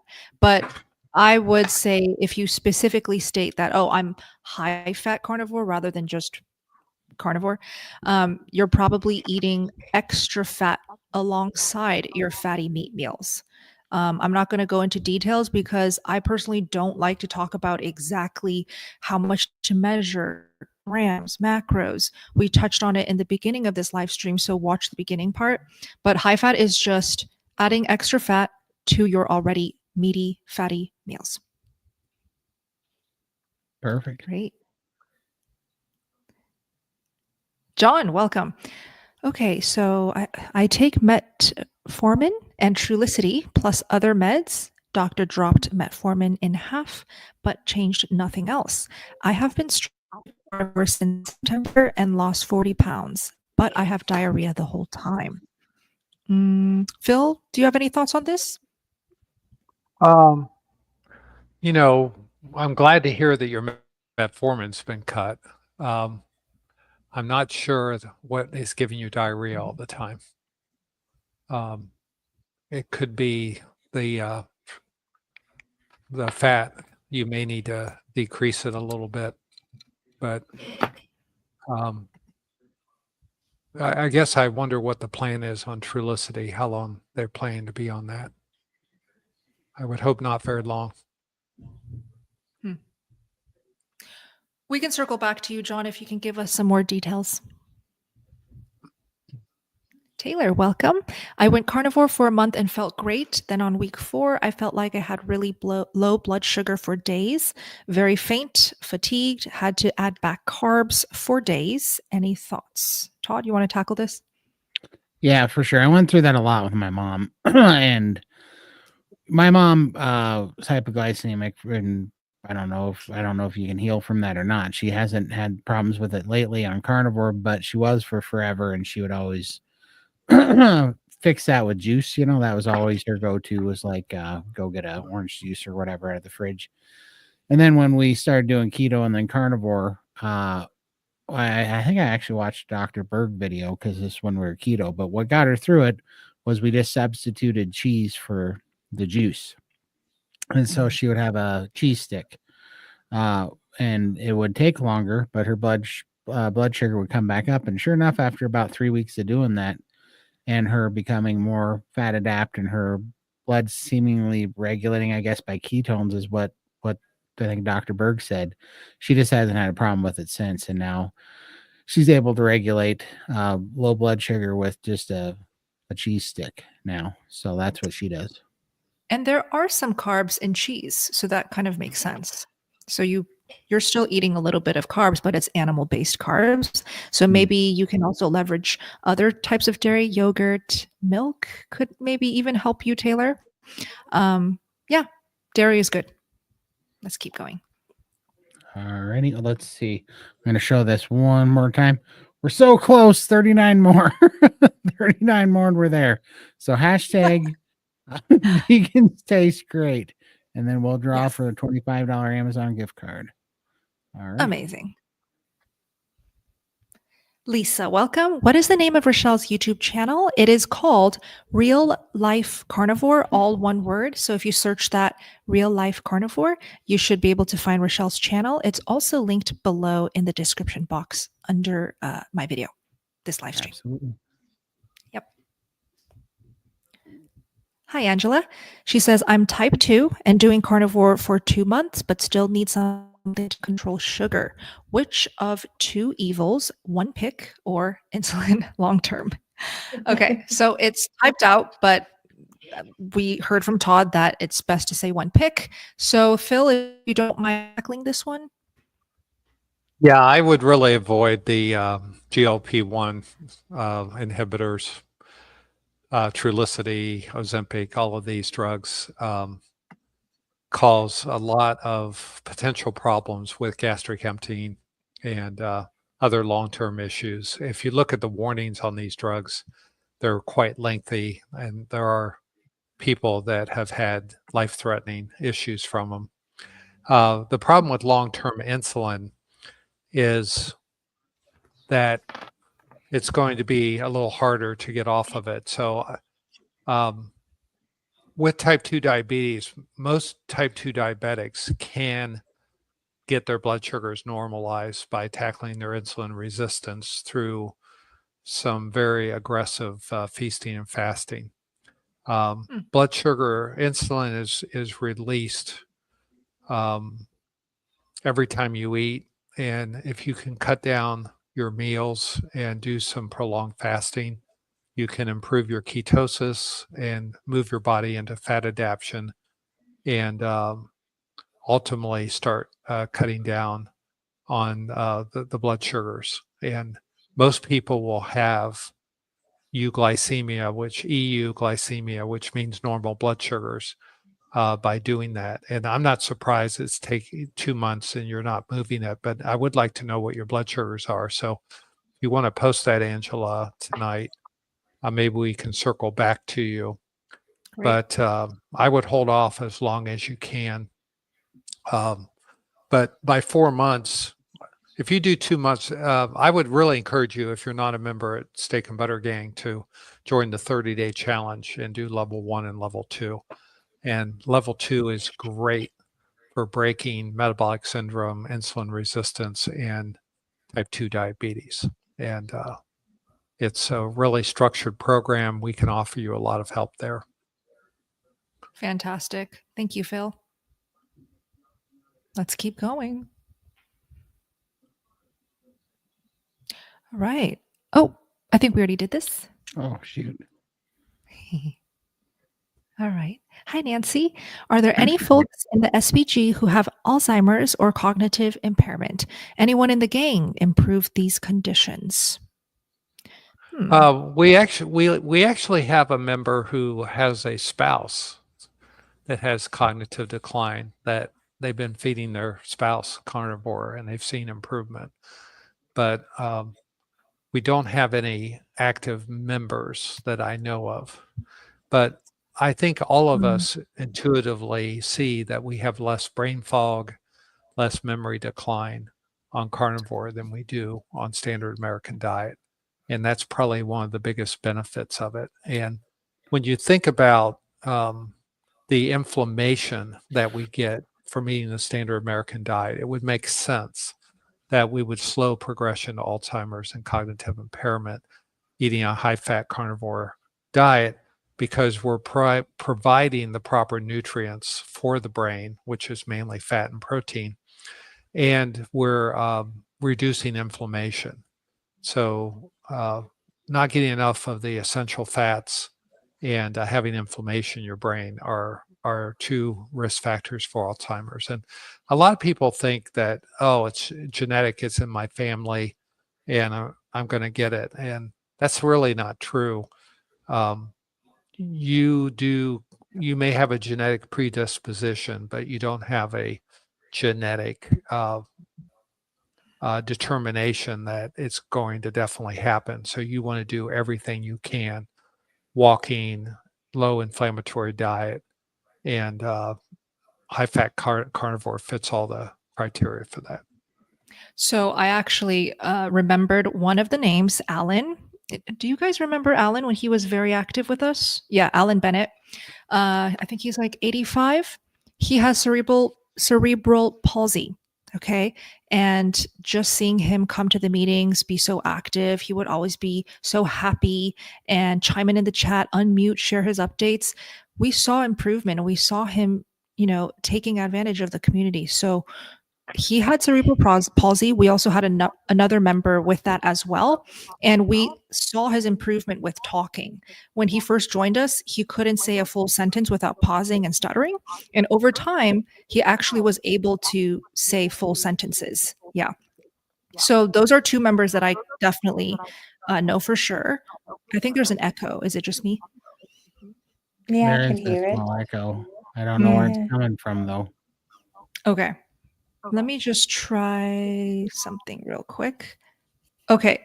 Can you think of any, Todd and Lindy? The echo's gone, actually. I just muted Phil. Oh, okay. I got you. Yeah, the echo's gone.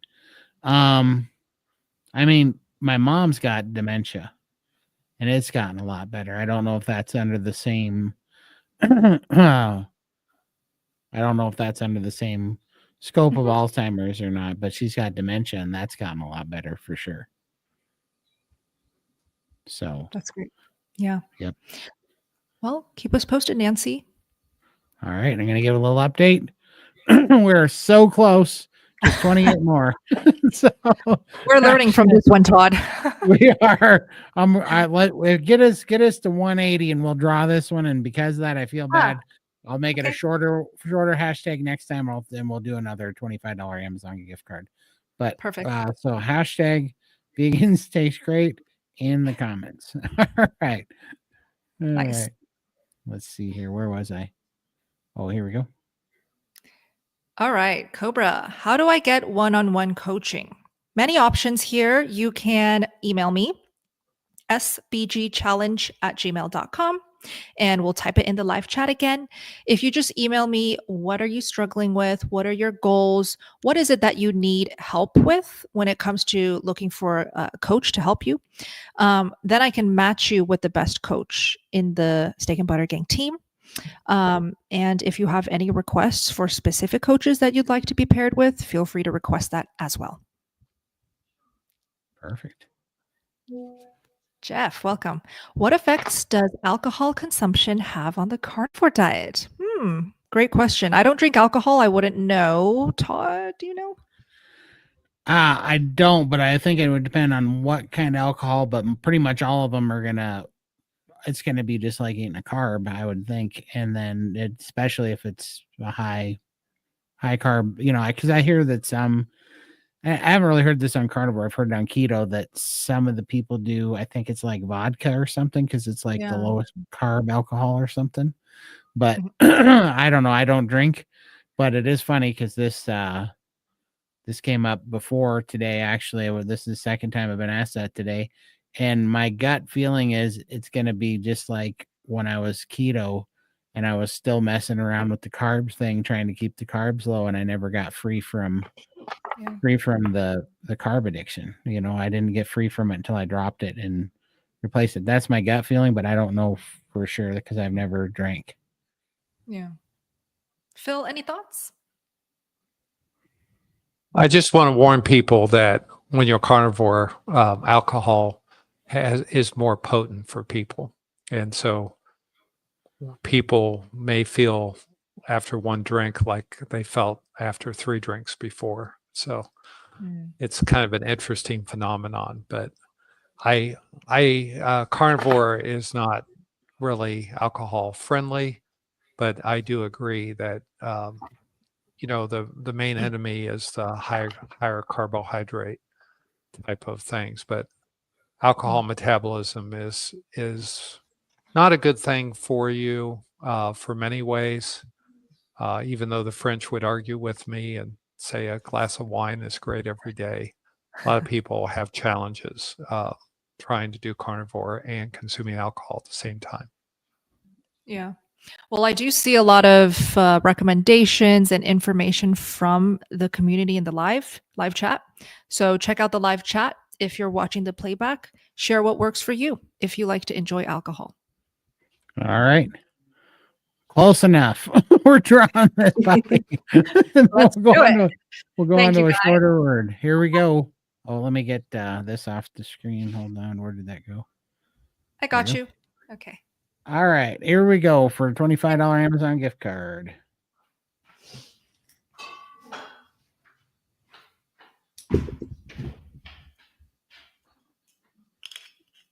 There we go. Abby May. Here, Evie May. That's awesome. Congratulations. You win a $25 Amazon gift card. Go ahead and take a screenshot of your YouTube app and screenshot your name here with that picture, just this logo right here that we're seeing. Screenshot that as proof and email it to SBG challenge I keep Yes. forgetting. gmail.com. So email it to sbgchallenge@gmail.com and we will send you a $25 Amazon e-gift card. Thank you so much. Congrats. Yay. Congratulations. That's awesome. I have a question. For our next drawing, are you able to do multiples at a single time? Like multiple, I think we can keep, I think there is a way to keep drawing. Like we can have everybody enter and then we can draw 3 or 4 times. I think you can do that, but I have to look it up. Okay. And see how to do that. So It looks like there's a draw again. Oh, yeah, right there. option. Yeah, Right. yeah, there it is. Yeah, you're right. So we could. Very Hey, do we want? Well, let's do one where we get that. That's a great idea. So how about this? We'll do one more for the next $25 Amazon gift card, and then we'll do 10 drawings for the SBG. I like it. Okay. Yeah. So we'll do a rapid fire round, but for that one we want 300 entries. I think Okay. that's fair. Instead of I love 200. that. Good idea. All right. Perfect. All right. And we have a super chat. Where was it? There it is. Awesome. Thank you, Carnivore Werewolf. Welcome. Hi, Bella. Would love for you to be in my documentary sequel that films this coming year. Contact me. Wow. Thank you very much for considering me. I would love to contact you. How should I go about this? Do you want to email me? If you can email me at steakandbuttergal@gmail.com. It's just my handle spelled out at gmail.com. And I'm happy to get in touch with you. Perfect. Thank you very much. All righty. Let me get rid of that. And back here to the top. And here we go. Okay. We did this one. Oh, shoot. That time around. No worries. Juggling a lot today, Todd. Gail says, does anyone use sticks to test to see if you're in ketosis? I do not.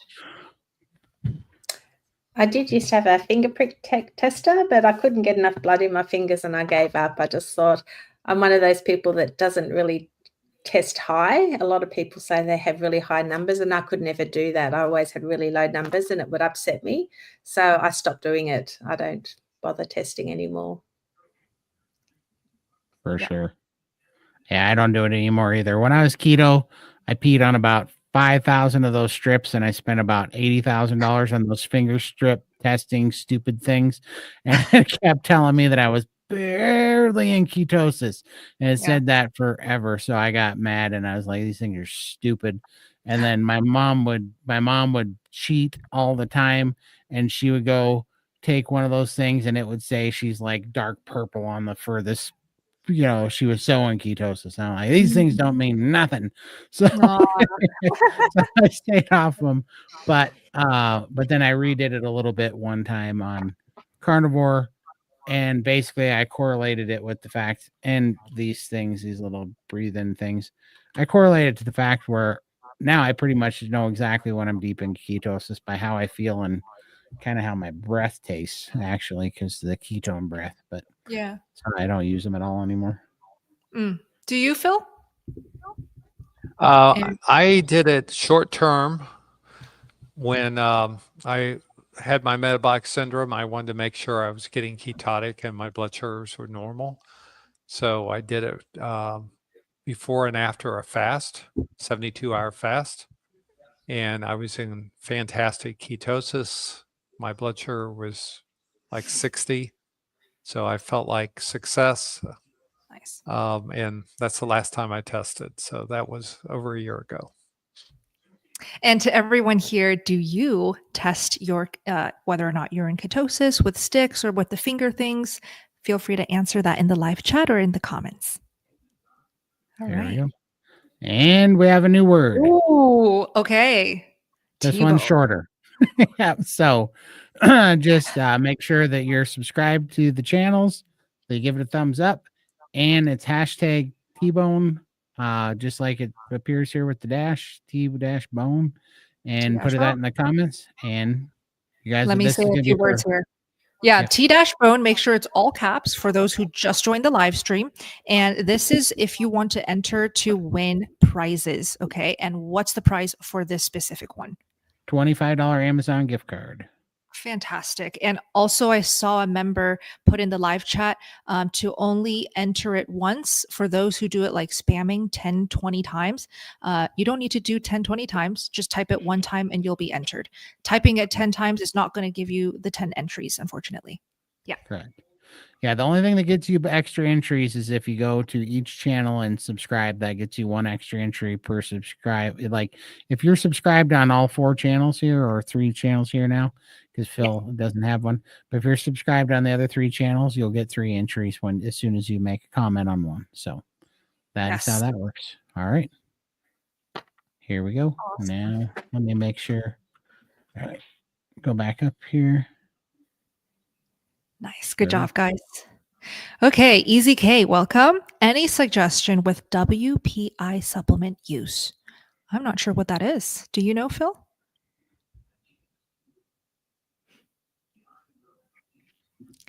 Yeah. He's muted. Phil's muted. I think he's actually searching it up as we speak.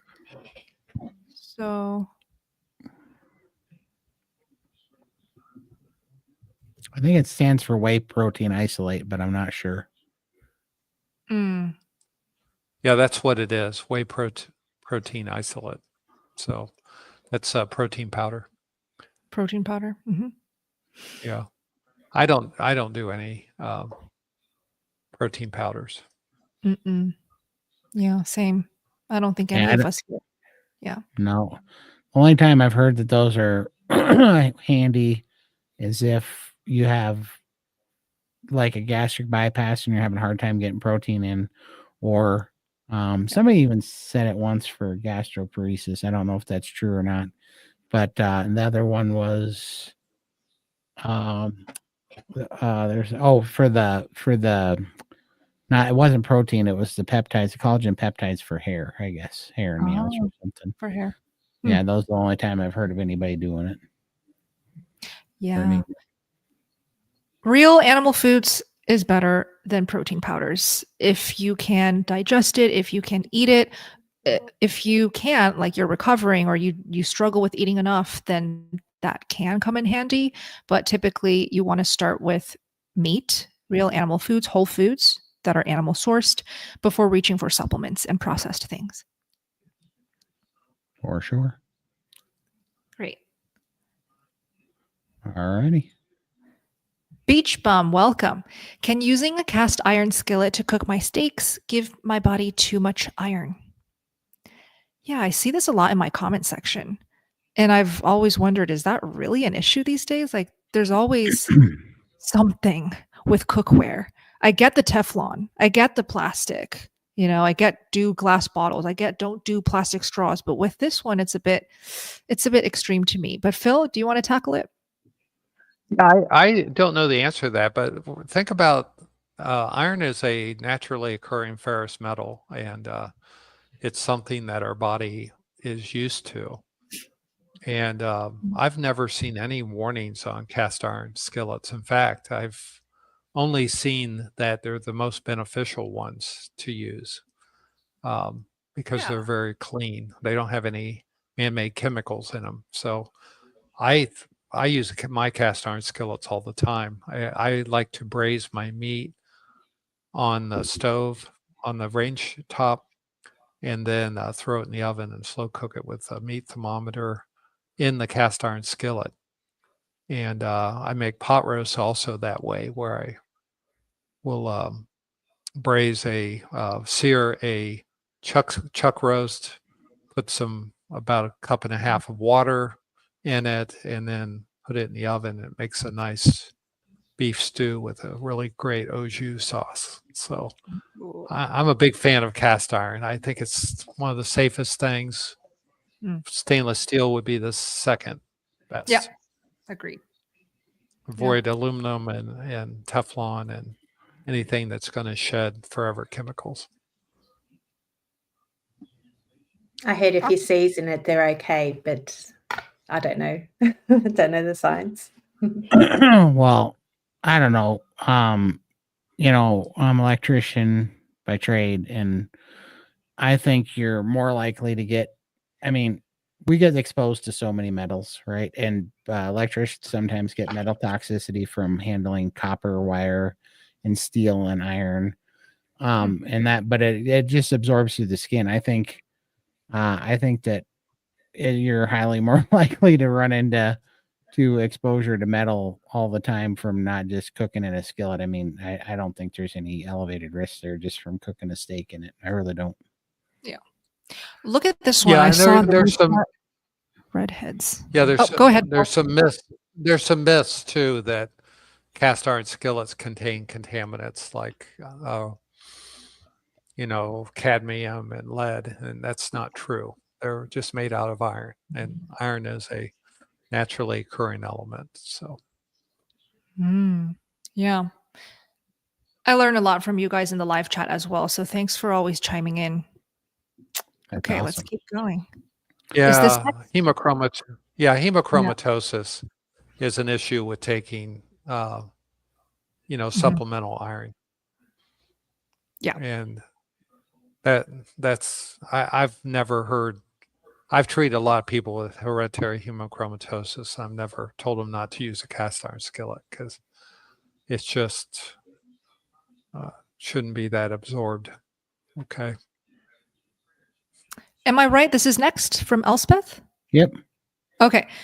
She says, if I get very cold when fasting, should I break my fast? This morning I was going for a 23-hour fast and couldn't get warm until I got in a scalding hot bath with the room heated to 78 degrees. Yeah, especially if in my opinion, yes, that's one of the first signs. Well, it's the second sign to be exact. The first sign is brain fog and just, having a hard time concentrating and, things that I should be able to keep track of, numbers or sequences of whatever work that I'm doing. If I find myself having a hard time keeping focus and things in line, and then it follows that. And if it's not just a little hand cold or something, but it's actually like a core cold where you gotta take a really hot shower or a sauna or something and bake the house, then yeah, your metabolism's tanking. As far as I'm concerned, that seems to be what happens to me. So yeah, that's definitely the one I pull the plug. Yeah, getting warm with a scalding hot bath, that's a pretty clear sign. Time to break it. Okay. Alrighty, I'm gonna give this a quick shout. So we're almost there. Yay. We just need 48 more. So hashtag T-bone or T dash bone in the chat, all capital letters, gets you in the drawing for a $25 Amazon gift card. When we get to 200, we will draw for it. Perfect. And let me just note the time. We're now 2 hours and 3 minutes in. So you guys let me know if you want to wrap up, call it a day. We should probably do the final giveaway soon if you For guys are sure. tired. Yeah. Yep. No, for sure. So we're going to do this giveaway, and then we will do one more round, and we're going to do 10 giveaways in this next round, and it'll be 10. Yeah, 10 at a time. Yep, 10 at a time. So there you go. Perfect. All righty. Okay. How to lower high OX LDL. Okay. Is OX LDL just the regular LDL, or is it a special type?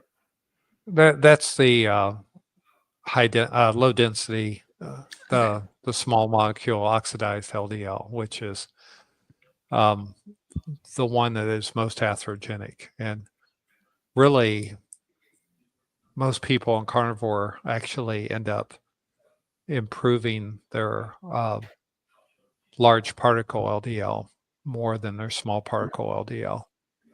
I think I talked about that recently.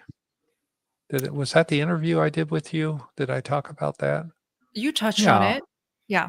I don't know when that's coming out, if it is coming out. Of course it is. We're working on it. I went over the peer-reviewed literature on that very topic on that. So it should be coming out soon. Awesome. Stay on tuned. the Steak and Butter channel. Yes. Perfect. Keep going.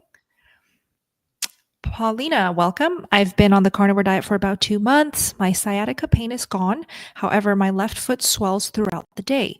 What can I do about this? Left foot swelling. Is that gout? Can be, not but necessarily. probably not. Mm-hmm. Yeah, probably not. There's a lot of reasons a foot can swell. The most common, so we'd have to know the age. Do they have any lymphatic issues? Has there been prior trauma to the leg? Are they on any vasodilator or venodilator drugs? But venous insufficiency is probably the most important thing, which means the valves have kind of broken down in your lower extremities. But we probably need a little more information on that. So the thing I would be interested in, Paulina, is to raise your feet at night and see if the swelling goes down overnight. Yeah. And if it does, it's probably venous insufficiency. And we have seen people have varicose veins get better on carnivore. So usually takes months to a year, but we have seen people improve and have a decrease in varicose veins. And if you have a decrease in varicose veins, you should have a decrease in the swelling, but only if it's due to venous disease. Heidi says compression socks. That could also really help. Any ideas, Todd? Yeah, I mean, man, I have such trouble with those stupid compression socks. They are hard to wear. They cut into you. They're really uncomfortable. It cause a lot of pain.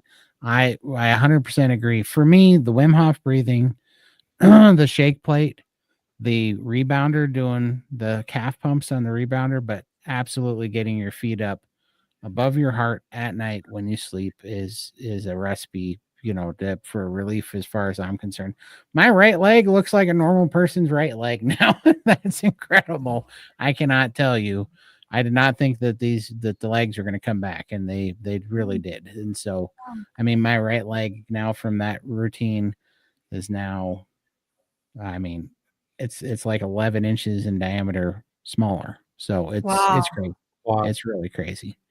And so my left leg still has some work to do, but yeah. And that's just been getting a bed that, it's not just that, I'm flat. It brings my feet up above my heart. And that's a super big one. And being consistent at doing the Wim Hof breathing in the morning, because it opens up your diaphragm. Because when I'm in that bed, I know it kind of, this is what Leslie and Keith was saying, that that it gets, that it can get blocked in your waist, basically, because it's kind of a tight area, especially if you're a bigger person like me and Lindy are.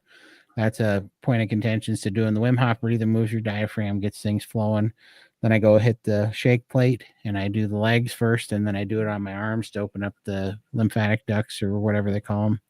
And then I do the calf raises on the rebounder. And man, that if I miss a day or two of that, it puts me back several days. It's not getting it is healing. The longer I keep that stuff off too, the more that it heals for good. So that like if I miss a day or two, it doesn't come back on as hard anymore. It's like it really is healing up too. So yeah, that's what I would do for sure. Awesome. And Lindy, any tips?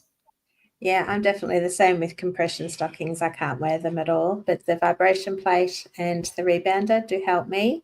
And I also go to bed a little bit early just to keep my legs elevated because, if I'm not lying vertical, it just doesn't work. I need horizontal.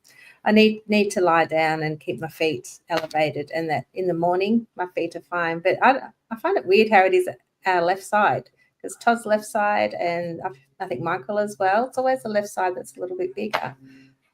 Be interested to know why that is. Well, Phil could probably tell us, but isn't that thoracic duct on the left side handle like 3/4 of the lymphatic fluid compared to the one on the right side or something? Yeah, but I haven't really thought about that. Left side more than the right side. I'd have to think about that. That I don't have a physiologic explanation for that unless you're pregnant. So well, I'll check and get back to you, Phil. But I don't know. I think that may be coincidence more than anything, but I'll have to think about that one. Okay. All right. Make sure that this is the right one. Yep. Okay, yes. I get sleepy after 4 hours of eating. I want to lay down and crash on the lion diet. This is going on for 11 months. What is going on?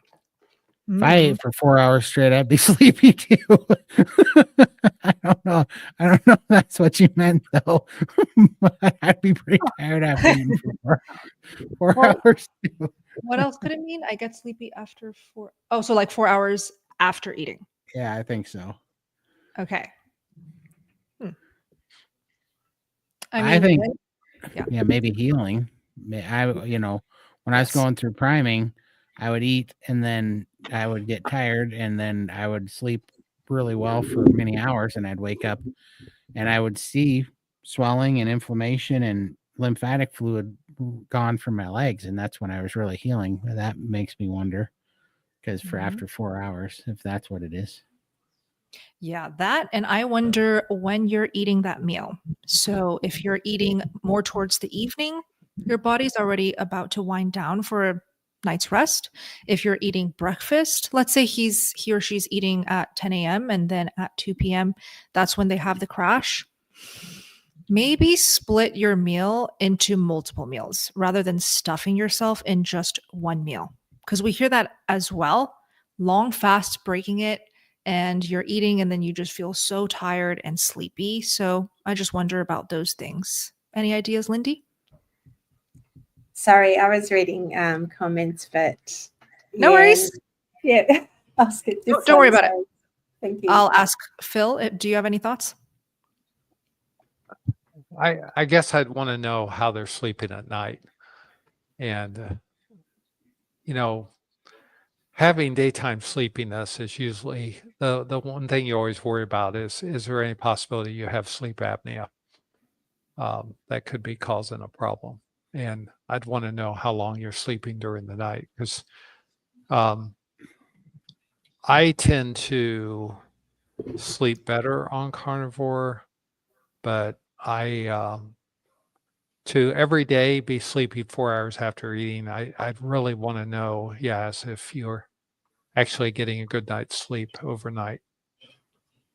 Yeah. And you can do a little test of that if you want. You can get a pulse oximeter that you wear overnight, one that's connected to your phone. And you can see if you have any desaturation, which means your percent of oxygen is dropping down below 80 during the night. And that might be an indication that you need a sleep study done. But that would be my thoughts. But sometimes, hey, after you eat a big meal, after the lion eats the big kill, you just want to take a nap. And that's I'm on a level 2 right now at Steak and Butter Gang, and we're on OMADs, and I ate breakfast yesterday, had dinner tonight, and after dinner tonight, I wanted to take a nap. I mean, it's just kind of natural. I hadn't eaten in 36 hours, and it was only natural that, okay, I ate, and now I want to sleep. I want to enjoy the benefits of my kill. And when we're on the standard American diet, we're like, oh, you should never eat before you go to bed. But as a carnivore, I love to eat and go to bed. Hey, I always say It this. feels very natural. Yeah, that's exactly why I prefer to eat my biggest meal at night, because it knocks me out. Is it necessarily ideal for the digestion? Probably not, but I don't really care. I feel so good and I sleep so deep. All right. Let's see here. I'm going to click that so I can get that off there. And we just need 22 more people. Hashtag T-bone, all capital letters, and you will be entered into the drawing that we're going to do when we get to 200 entries. We're at 178 right now. When we get to 200 entries, we will do a drawing for a $25 Amazon e-gift card. Yeah, let me just reiterate for Todd. I'm sure we have a lot of new live stream members who just came in. If you're new here, today we're focusing on holiday vibes. So we want to give out prizes. We feel generous today. And we already gave out some great prizes, but we still have quite a few great prizes to give out. This one you don't want to miss. So all you have to do is like the video that you're watching, subscribe to the channels, and type hashtag T-bone. Make sure it's all caps. Okay. We're almost there. Once it reaches 200, that tiny number down there, we'll draw the winner. For sure. Appreciate it. And here we go. Okay. Sure. All right. And this one. Caroline, welcome. What can I do about suspected non-specific interstitial pneumonia and systemic sclerosis? I think it's actually shedding C19 related. I've been carnivore since April 2022. Phil, why don't you tackle that? That's pretty, even though it's non-specific, that's a pretty specific autoimmune problem. And, you know, I've not seen anything other than carnivore that really helps autoimmune diseases. You've been carnivore for 2 years, 2.5 years. I'm really disappointed that you're not putting that in remission. I don't know how long you've had it, but I still think being carnivore is the best possible diet you can be on, a possible way of eating, just to not add to the inflammatory load that you have on your body. But it's not a magic bullet. It doesn't cure everything. But congratulations for being carnivore for so long, because I just don't know where your disease would be if you were 2.5 years later on a standard American diet. It might be much worse. So I would just stay the course, work with your rheumatologist or pulmonologist, whoever you're working with, your immune doctor. And congratulations for staying carnivore, because that's what I would do. Keep us posted, Caroline, on your progress. Thank you. That's awesome. All right. Whoops. And we made it. We're at 200. Heck yeah. Okay, let's draw the winner. All right. Here we go for a $25 Amazon gift card.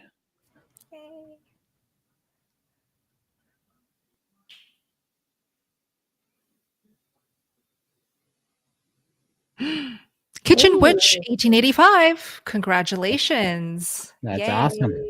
Congratulations. Just take a screenshot from your YouTube app showing your screen name handle in this picture here that's on the screen. Take a picture of that from your YouTube app and email it to sbgchallenge@gmail.com. sbgchallenge@gmail.com, and we will send you an e-gift card in your email. So that's just that simple.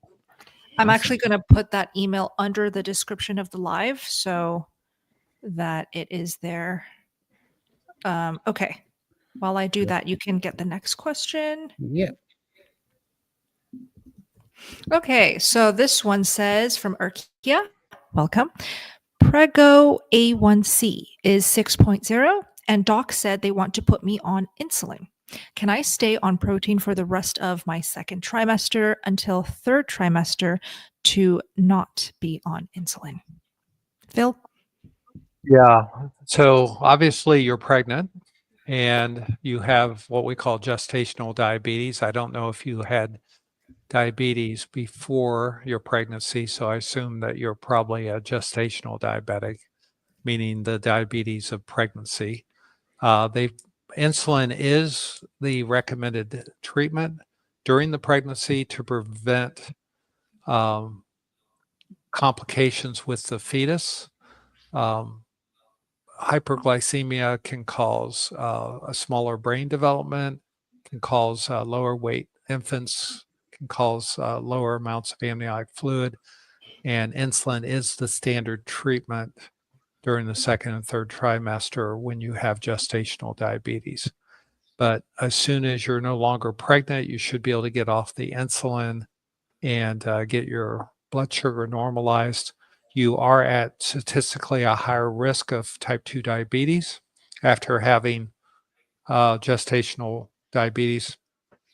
But this will be a good observation of how you can get it. But I would not discourage you from being on insulin for the pregnancy because of all the benefits it would do for the baby for the short term. Thank you, Phil, for that. That's awesome. Ooh, this is cute. And there we go. This is for this time. This is the last drawing we're going to do tonight. But and we are going to draw 10 people. So for this one, we would like 300 people in there. That'll give you roughly a 3.5% chance at getting a free membership to the SBG. Yes. So just like the video, subscribe to all the channels for the most amounts to inners to win, which will be 3 right now, and hashtag Prime, all capital letters in the comments, and you'll be entered to win.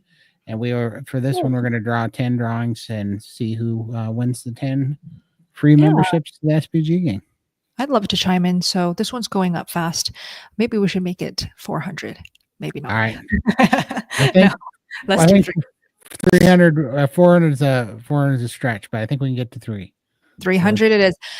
For this one, I just want to clarify. So under today's video, I posted a little carnivore haul on my pre-recorded videos tab. And let me just mute Phil. There's a bit of an echo.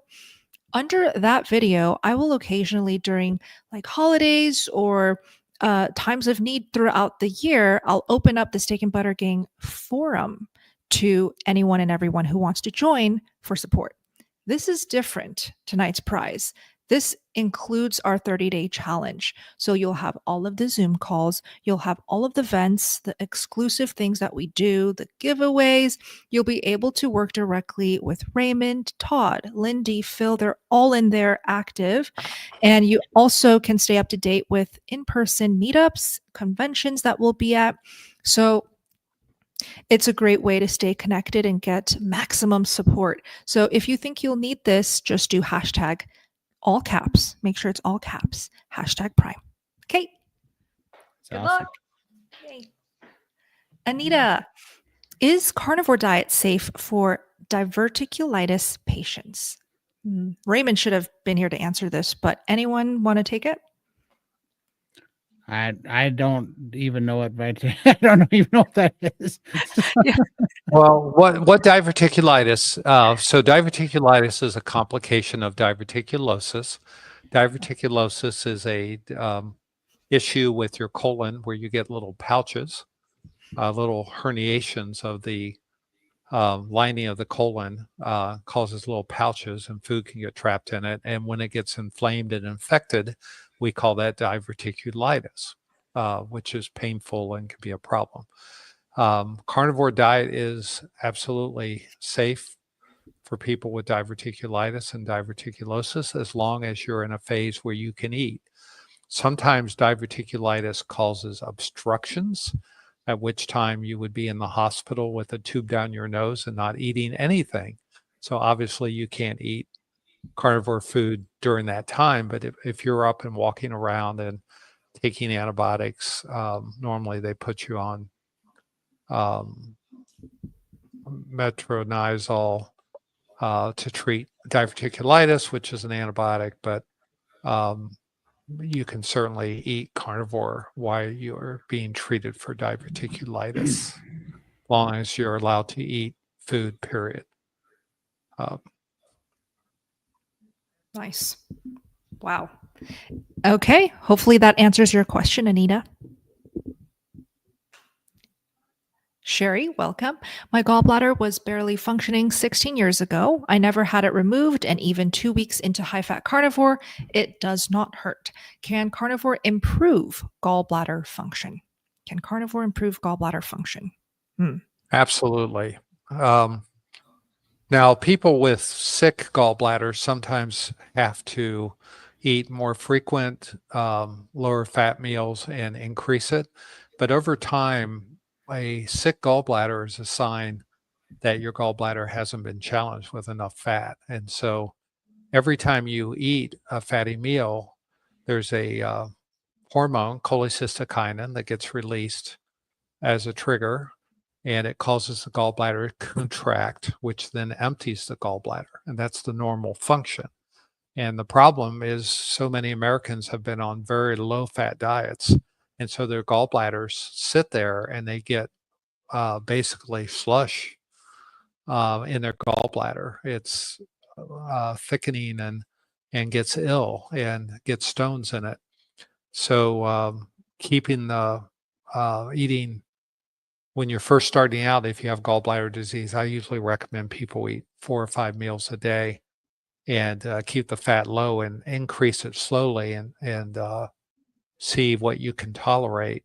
But after a few months, you can go back to eating pretty normal. So you do a little bit of healing. Some people do pass some stones when they have gallbladder disease, because as the stones start to dissolve, they can dislodge and try to pass. And occasionally they get stuck, but that can happen without carnivore diet. And the fact that you're dissolving stones is actually a good sign. So I hope that, I'm glad to hear that you're not having any pain. And after 16 years, that's a lot of healing to do. That's awesome. Thank you, muted Bella. Thanks, Lindy. Yeah. Okay, let's keep going. All right, we're gonna shout this out one more time. We're getting there. We're getting there. Yeah, halfway there. Yep, this is for 10 drawings for 10 people.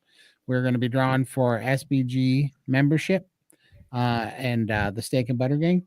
And so you just have to like, subscribe, and then type in the chat here #Prime, all capital letters.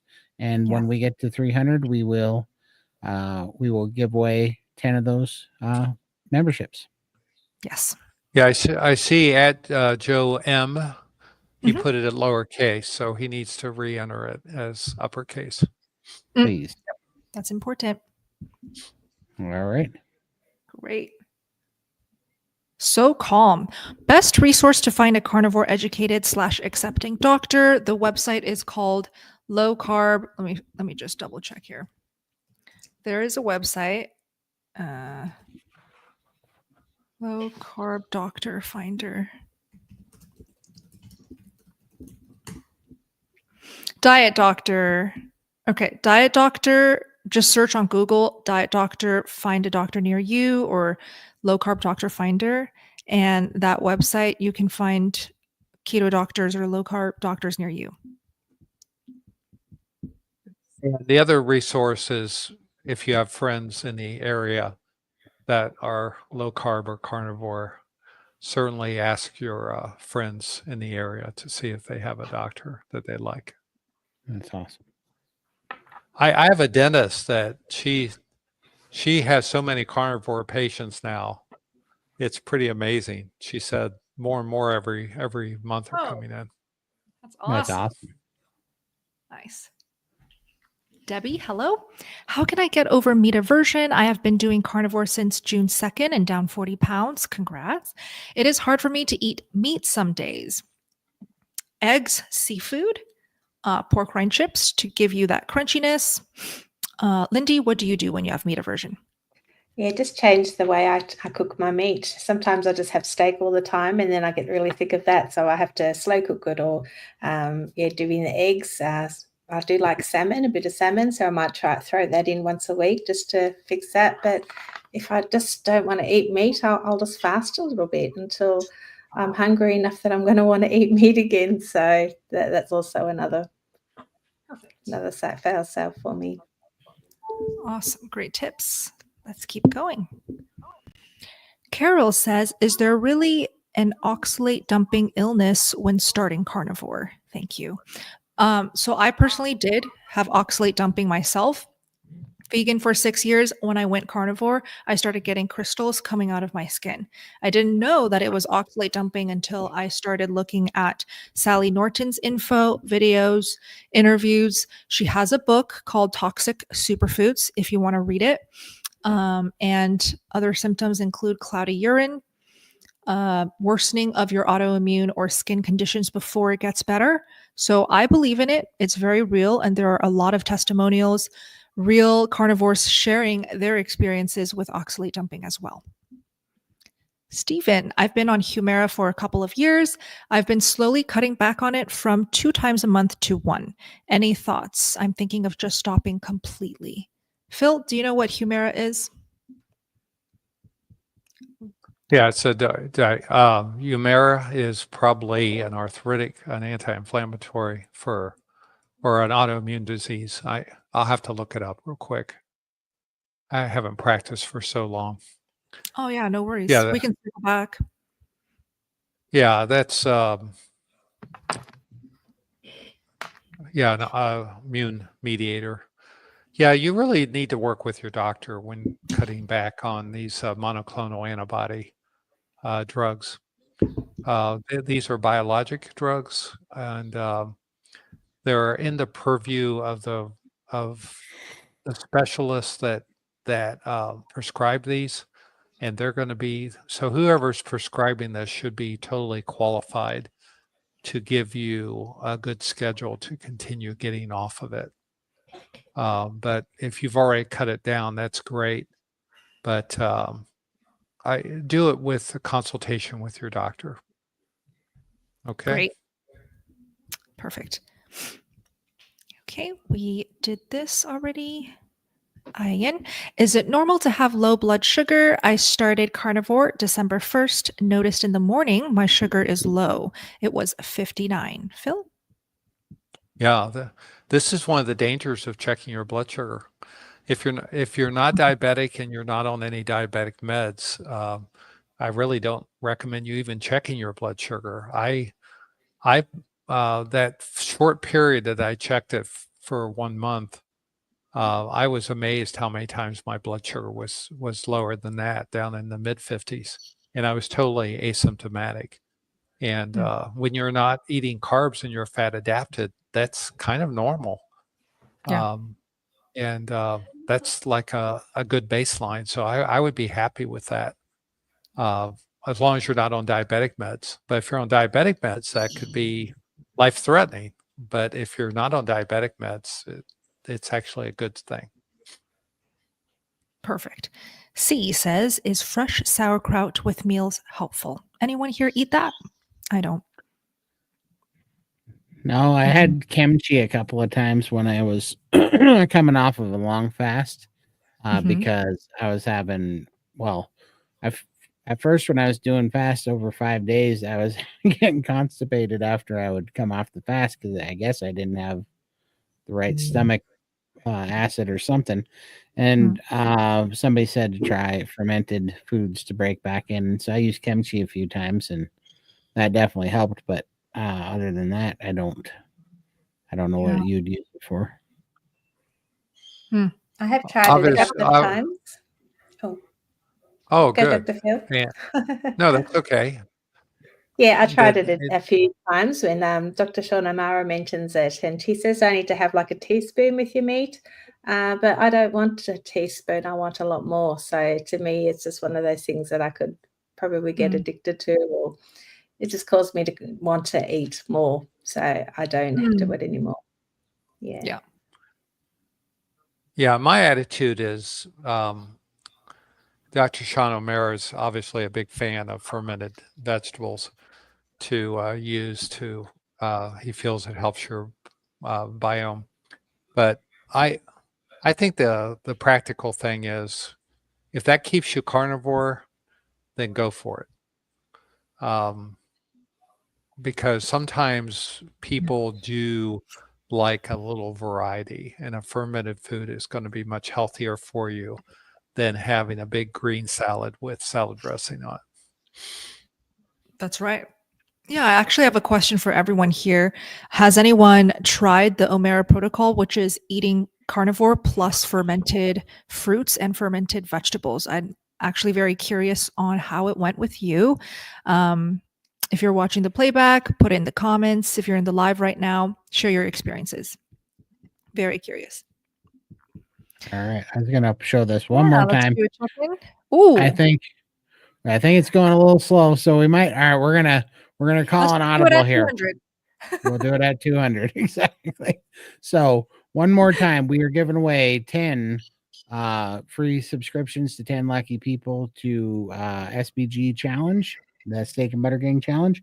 You just have to like and subscribe to the channels and like the video, and then enter hashtag Prime, all capital letters, and you will be entered in the drawing. And when we get this number to 200, we're going to do 10 drawings.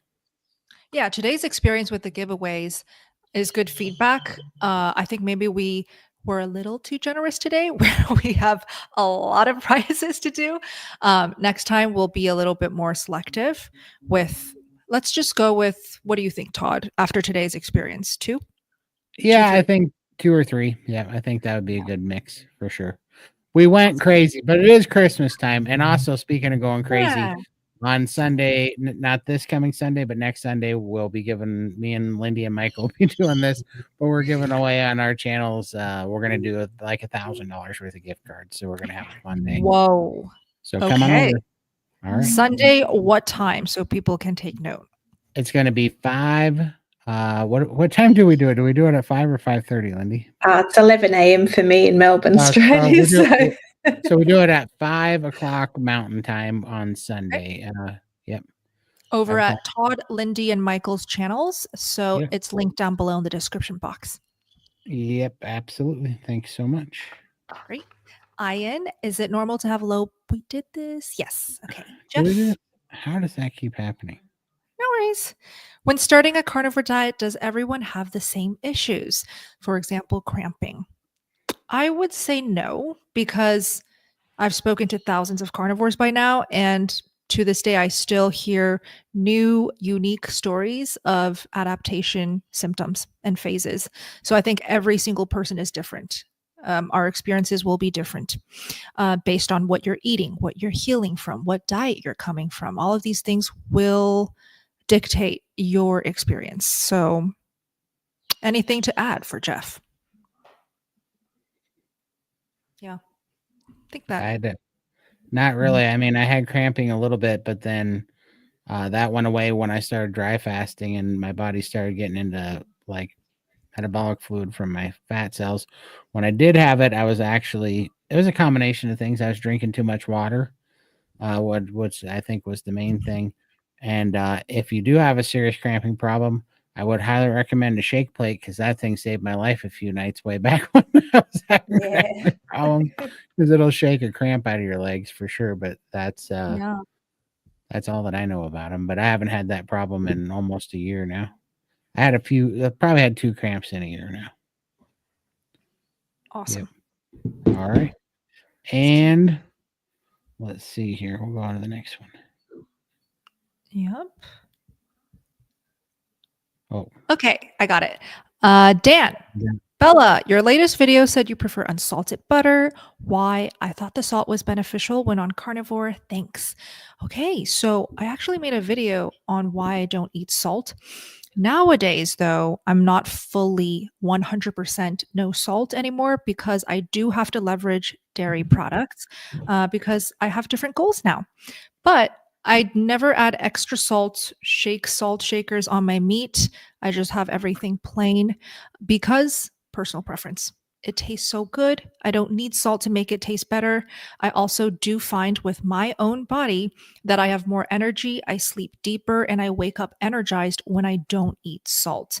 If you want more information on this, I would look into the Zeroing In on Health Facebook community. They're the original carnivore community. They actually say if you're going to go fully zero carb carnivore diet, salt is a processed additive and it's not natural. Just eat real meat. You don't need the salt. Is this going to work for every carnivore? Obviously not. It could actually be problematic for athletes, for people who work out, who sweat. For example, my husband, if he were to go no salt, he would suffer. Okay. So this is very personal. Any thoughts, guys? With the no salt? yeah. I mean, I use salt the heck out of everything, and then my body just lost taste for it. Now I don't salt anything, but I don't know why. But again, I just fall back to whatever my body's good. I'm happy where I'm at, and I can trust my body's cues right now, and so I just follow that. Yeah.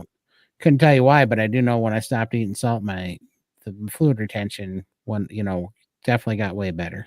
So Yeah. But Lindy, you're an example of someone who eats salt, right? And you thrive. Yeah, some days I really like the salt and I'll just salt a lot. And other days I don't feel like it and I won't have any salt. So I just go by how I feel. But most days I did crave the salt and I'll have it. Don't restrict. sure.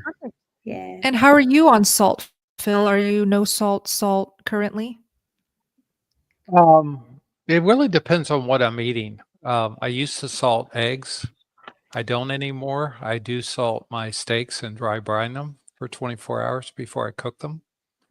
And I don't put any extra salt after the dry brining. So I would say my salt consumption has dropped probably more than 50% in the last 6 months. Mhm. That's interesting how it works. I see this comment from Carol. Dr. Barry would flip. So I'm guessing Dr. Barry loves his salt or something. I'm not aware, actually. And I get it. There are carnivores, including, big voices and carnivores that I look up to that really, really promote eating a lot of salt. If you feel good on eating lots of salt, eat the salt. I don't. Right. Yeah. All right, we're almost there. We need 2 more of you. Just 2 more. So like, Lucky. subscribe, and hit #Prime, all capital Yes. letters. And if you guys do it right now, I can hit this button. Yeah. Type it out. #capital, all caps, Prime. Or we can just do another question and come back. And keep in mind, it's 10:13 p.m. where Phil is, and probably a lot of live stream viewers right now. People are probably winding down. I hope you guys are wearing blue light blockers. So it's okay if it takes some time. Okay. All right, I like this question. Let's take that one. Great. Hi, Lucy. How can I lose weight on carnivore? How long does it take? $1 million question. Todd? Yeah, you lose weight by priming and trusting the process. How long does it take is however long your body decides it takes. And that's the honest answer, how long it decides for you to heal. But the beautiful thing is weight is such a silly thing, and we don't realize it because we're all programmed to believe that weight is what's making us sick. And I really truly believe that weight is a parallel symptom to the reason why we're sick. I think we're putting on weight because our body's trying to help us, and it's it's trying to defend us from all the crap that we eat and all the simple carbohydrates, and it's trying to get the glucose out of our blood. And I really think that's what it's doing. So for me, every time I make a plan of how much weight I'm going to lose by how much time I'm going to do it in, it never pans out and it just annoys me. But if I just calm down and I just eat what my body wants to eat and I fast when it wants it to fast, man, the weight just drops. And so I've gone 6 months without losing a pound or even gaining a few pounds, but losing inches. And then all of a sudden it turns on like a switch and I'll dump 70 pounds in like 60 days. I've done that before too. So it just is coming off. I'm just very happy where I'm at. And I just let my body, how bad, I know now that I don't have to feel bad no matter what's going on when I'm gaining strength and I'm just eating the meat that my body's craving and the fat that my body's craving. I know everything's set. It's just time. And I just keep thinking back to, if I didn't lose another pound from here on out, I am so blessed to not be getting sicker and gaining weight at the exponential rate that I was before. So I don't even care anymore. Wait, I still have 150 pounds to lose, I'm sure, but it's going to come off when it's dang good and ready, I reckon, because I just keep gaining muscle and getting healthier and happier. So that's what I'm waiting on. How about you, Lindy? Yeah, well, I've lost 500 pounds in nearly 3 years as of 3rd of January. That's my carniversary. And being at such an extreme weight, it does come off very quickly. But as I get closer to my goal weight, things have slowed right down. And it's like, I'm now at like a weight where a lot of people are starting carnivore and they're going to lose weight a lot faster than I am now. And it's like, you just got to, how much weight have you got to lose? Like how far away are you from your goal? I mean, there's so many things that you need to take into account, but you shouldn't be focused on the scales or the weight. It's just more about the healing. Heal your body, and I think your body will reward you with weight loss when it's feeling safe. And I think even if you gain a few pounds, or as long as you're healing your body and reversing all the damage that you've done, is so much more important. So I know my focus has changed as well on healing, and the weight's going to come off eventually when it's ready. So I'm trusting the process, and that's amazing. I highly recommend following along Todd, Michael, and Lindy's journey. They do their weekly live streams talking about this topic, sharing what they're up to, and just inspiring so many who also have the shared goal of weight loss. I have experienced awesome weight loss, and for the first time in my life, the weight loss doesn't bounce back. So I don't have to worry about hair loss anymore. I don't have to worry about having disordered eating and thinking about food 24/7. So carnivore diet is an answer for so many. How long does it take? Like Todd said, whenever your body's ready, just trust the process. Yeah. Great answers. All right. I did want to, real quick, I just wanted to help Mark, because this is the Mark in SBG, right? Who always is there with his fiance in the meetings? I think so. Looks like him. Yeah. So real quick, I'll just answer Mark's question. Anyone else gets the meat sleeps after a big meal? My beautiful fiance is getting them now. Meat sleeps, also known as, what's the other one called? Like meat coma. Meat coma. That's what I would call it. Yeah, meat coma. normal to me. Yeah, I mean, I don't know. I used to think something was wrong when I would get tired after I would eat a bunch of meat too, until I started seeing the healing my body was doing, and I decided I think it's actually telling me to go to sleep so that it can use all the building material I just fed it. Because I'd wake up and things were so much, like I could literally see my legs, the impacted lymphatic, like fat and fluid and stuff on my legs would be gone overnight. Like noticeably, in the morning I'd look and go, wow, this got a whole lot better. And then that's when my eyebrows were growing back and my eyes were getting better. So I think it's just healing. I think it's our natural state. I think it's what we're supposed to do. Yes. Yeah. I'll also say that I want to say my first 6 months, I was just sleeping more than I ever have in my life, just napping, sleeping, feasting, resting. So maybe your beautiful fiance is just currently in deep healing mode. Don't panic, don't freak out. Nothing's going wrong. Give it some time and check back in. Let us know if she's still having these things. But it usually goes away when you're adapted. Perfect. Are we Yeah, ready? to wrap? I Go I ahead, just Bill. want to add that think about the fact that after you eat, you go into parasympathetic system, which is part of your autonomic nervous system, and you have the sympathetic system, which is fight or flight, the stress one, and parasympathetic, which is sleep, digestion, and it's such a wonderment how easier it is to get into good parasympathetic mode when you're a carnivore because you get that calm, you get sleep, you get rest, and you're not running your engine at high speed as much.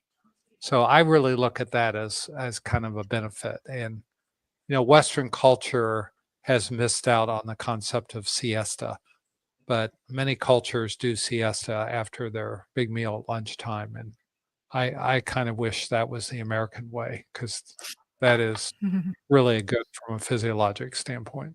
Mm. That makes sense. All right, we made it. Yay. Cool. 10 over. All Okay. right.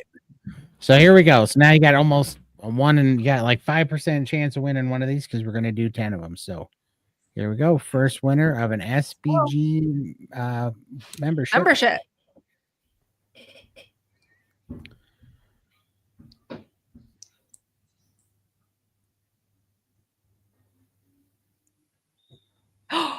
Congratulations, Candy Keith. Yay. I saw her very active in the chat today. So congrats. That's awesome. Congratulations. And just email Lindy or Bella at sbgchallenge@gmail.com and take a screenshot from the app, from your YouTube app with this picture, and that goes for everybody. So round 2. Our second winner is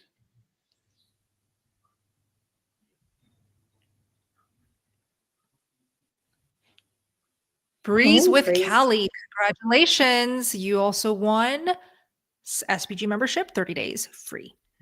Congratulations. And we'll do another one. Third winner is We should be playing music. We need drum roll. I know. Christina G. G. Congratulations. Wow. What if there are like multiple of the same exact username? well, There but that's why. So they're going to be these come off of their. Oh, you muted yourself. Oh, no worries.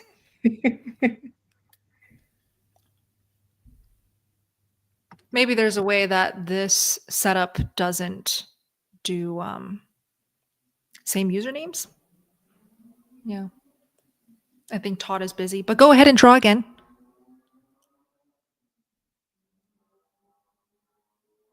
Okay, so we just gave away 3, right? So this is the Yes. 4th one. Awesome. Sure. Congratulations, Cheryl. Oh my gosh. We can't wait to see you in there. There we go. Can you guys hear Cheryl? me now? Yes, Yes. we can hear you.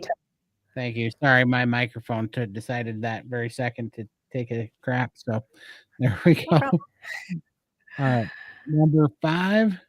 Number 5 now. Congratulations to John. John S. I don't know how to pronounce that. Schaefer? Schaefer. Yeah. Schaefer. Congratulations, John. Can't wait Number to welcome you. 6. 6 now.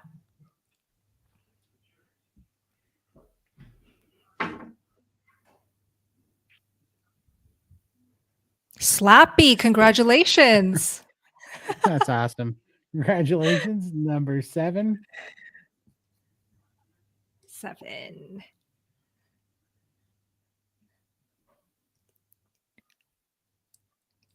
Texas lady. Yay. Yay. Congratulations. You just won. Number 8.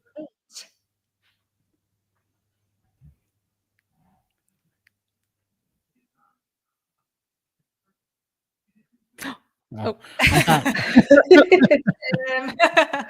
Christina Jort, you just won. Congratulations. Congratulations. Number 9. Number 9. Yay. Holiday gifts.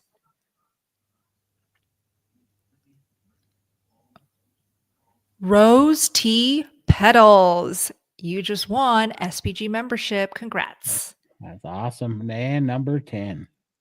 Last but not least, our last winner of the night.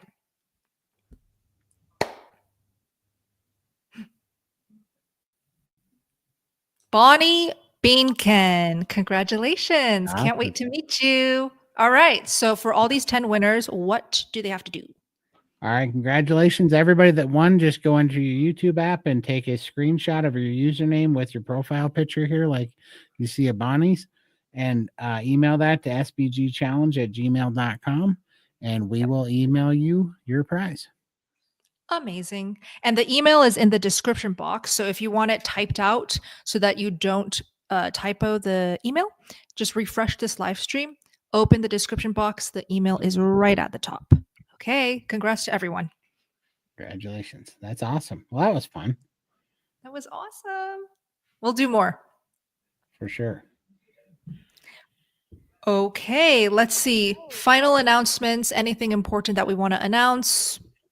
I got one thing I want to announce. She's not going to like it though, but Lindy, plug your ears. That's right.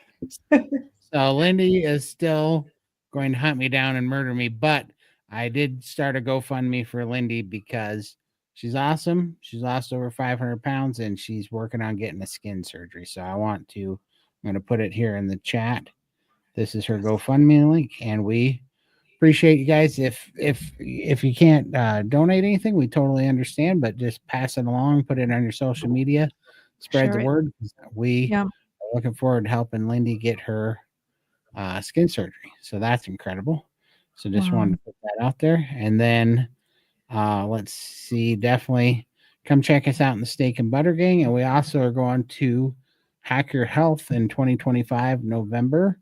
And we have a link and a coupon code in the chat that gets you $100 off your tickets to Hack Your Health. That's right. So with Lindy's GoFundMe, it's making great progress. It's going up really fast. This is really good. I will be sharing it a lot more. I shared it in our last live stream with Carrie, Homestead How, and Adam Carnivore Today, and that was when we surprised her, and I was sitting next to Lindy and she was moved to tears. But I just want to say, if there's anyone that deserves this, it is Lindy. She has stuck by at least my side, been my friend, been so kind and supportive of me. I love her so much. She's family to me, and she can't afford this skin surgery. She was about to cancel it. If this is the best holiday gift ever that I can give her, I'm going to make it happen. But you guys can all help, okay? So please click the link, contribute if you can. If not, just share the link on your socials. Share it with a link of Lindy's many interviews now on YouTube. Her story is incredible, and she's changing lives just by sharing her story. Phil, did you want any special words for Lindy? Appreciation. I don't think everyone understands fully what it means to get her surgery. And she was told by her doctor, I'm going to give a secret, that she has 42 pounds of excess skin. And this would not remove all 42 pounds, but it would remove the abdominal skin. And that's pretty amazing. You can imagine after having lost so much weight, carrying another 42 pounds, that there's nothing you can do about it.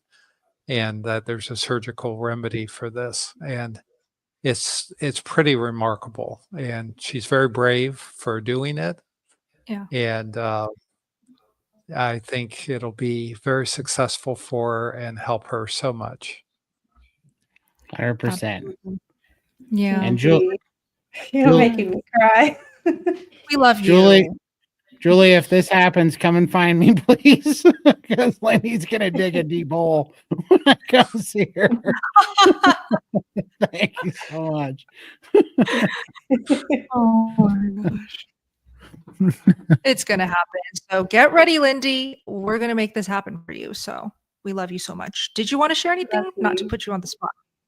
Yeah. I love you all so much, and thank you to everybody just for being here. And community has been what made me successful. If it wasn't for SBG gang, I probably wouldn't be here living today. So I still love SBG. It keeps me grounded. It keeps me motivated. All the inspiring stories of healing is just fantastic. So congratulations to all the winners. I can't wait to see you in the community. And yeah, look forward to hearing all your NSVs, your non-scale victories, and your stories. It's going to be amazing. Yay. I'm Yeah. sure everybody's clapping for Lindy right now. I just now updated my description box. Okay. So anyone who watches this playback, just open that description box. You should actually see it above the fold. The first thing is the email if you won. And the second line is the link clickable to support Lindy's GoFundMe. Love you guys. This is the best community. Let's keep supporting each other. Awesome. Shall we call it a night? Yep. We appreciate you guys. Love And you we will see you. guys. See you See you in next week. SBG. See you Friday, and see you next week. Yay. Yay. Thank you. Bye. Thank you. Bye.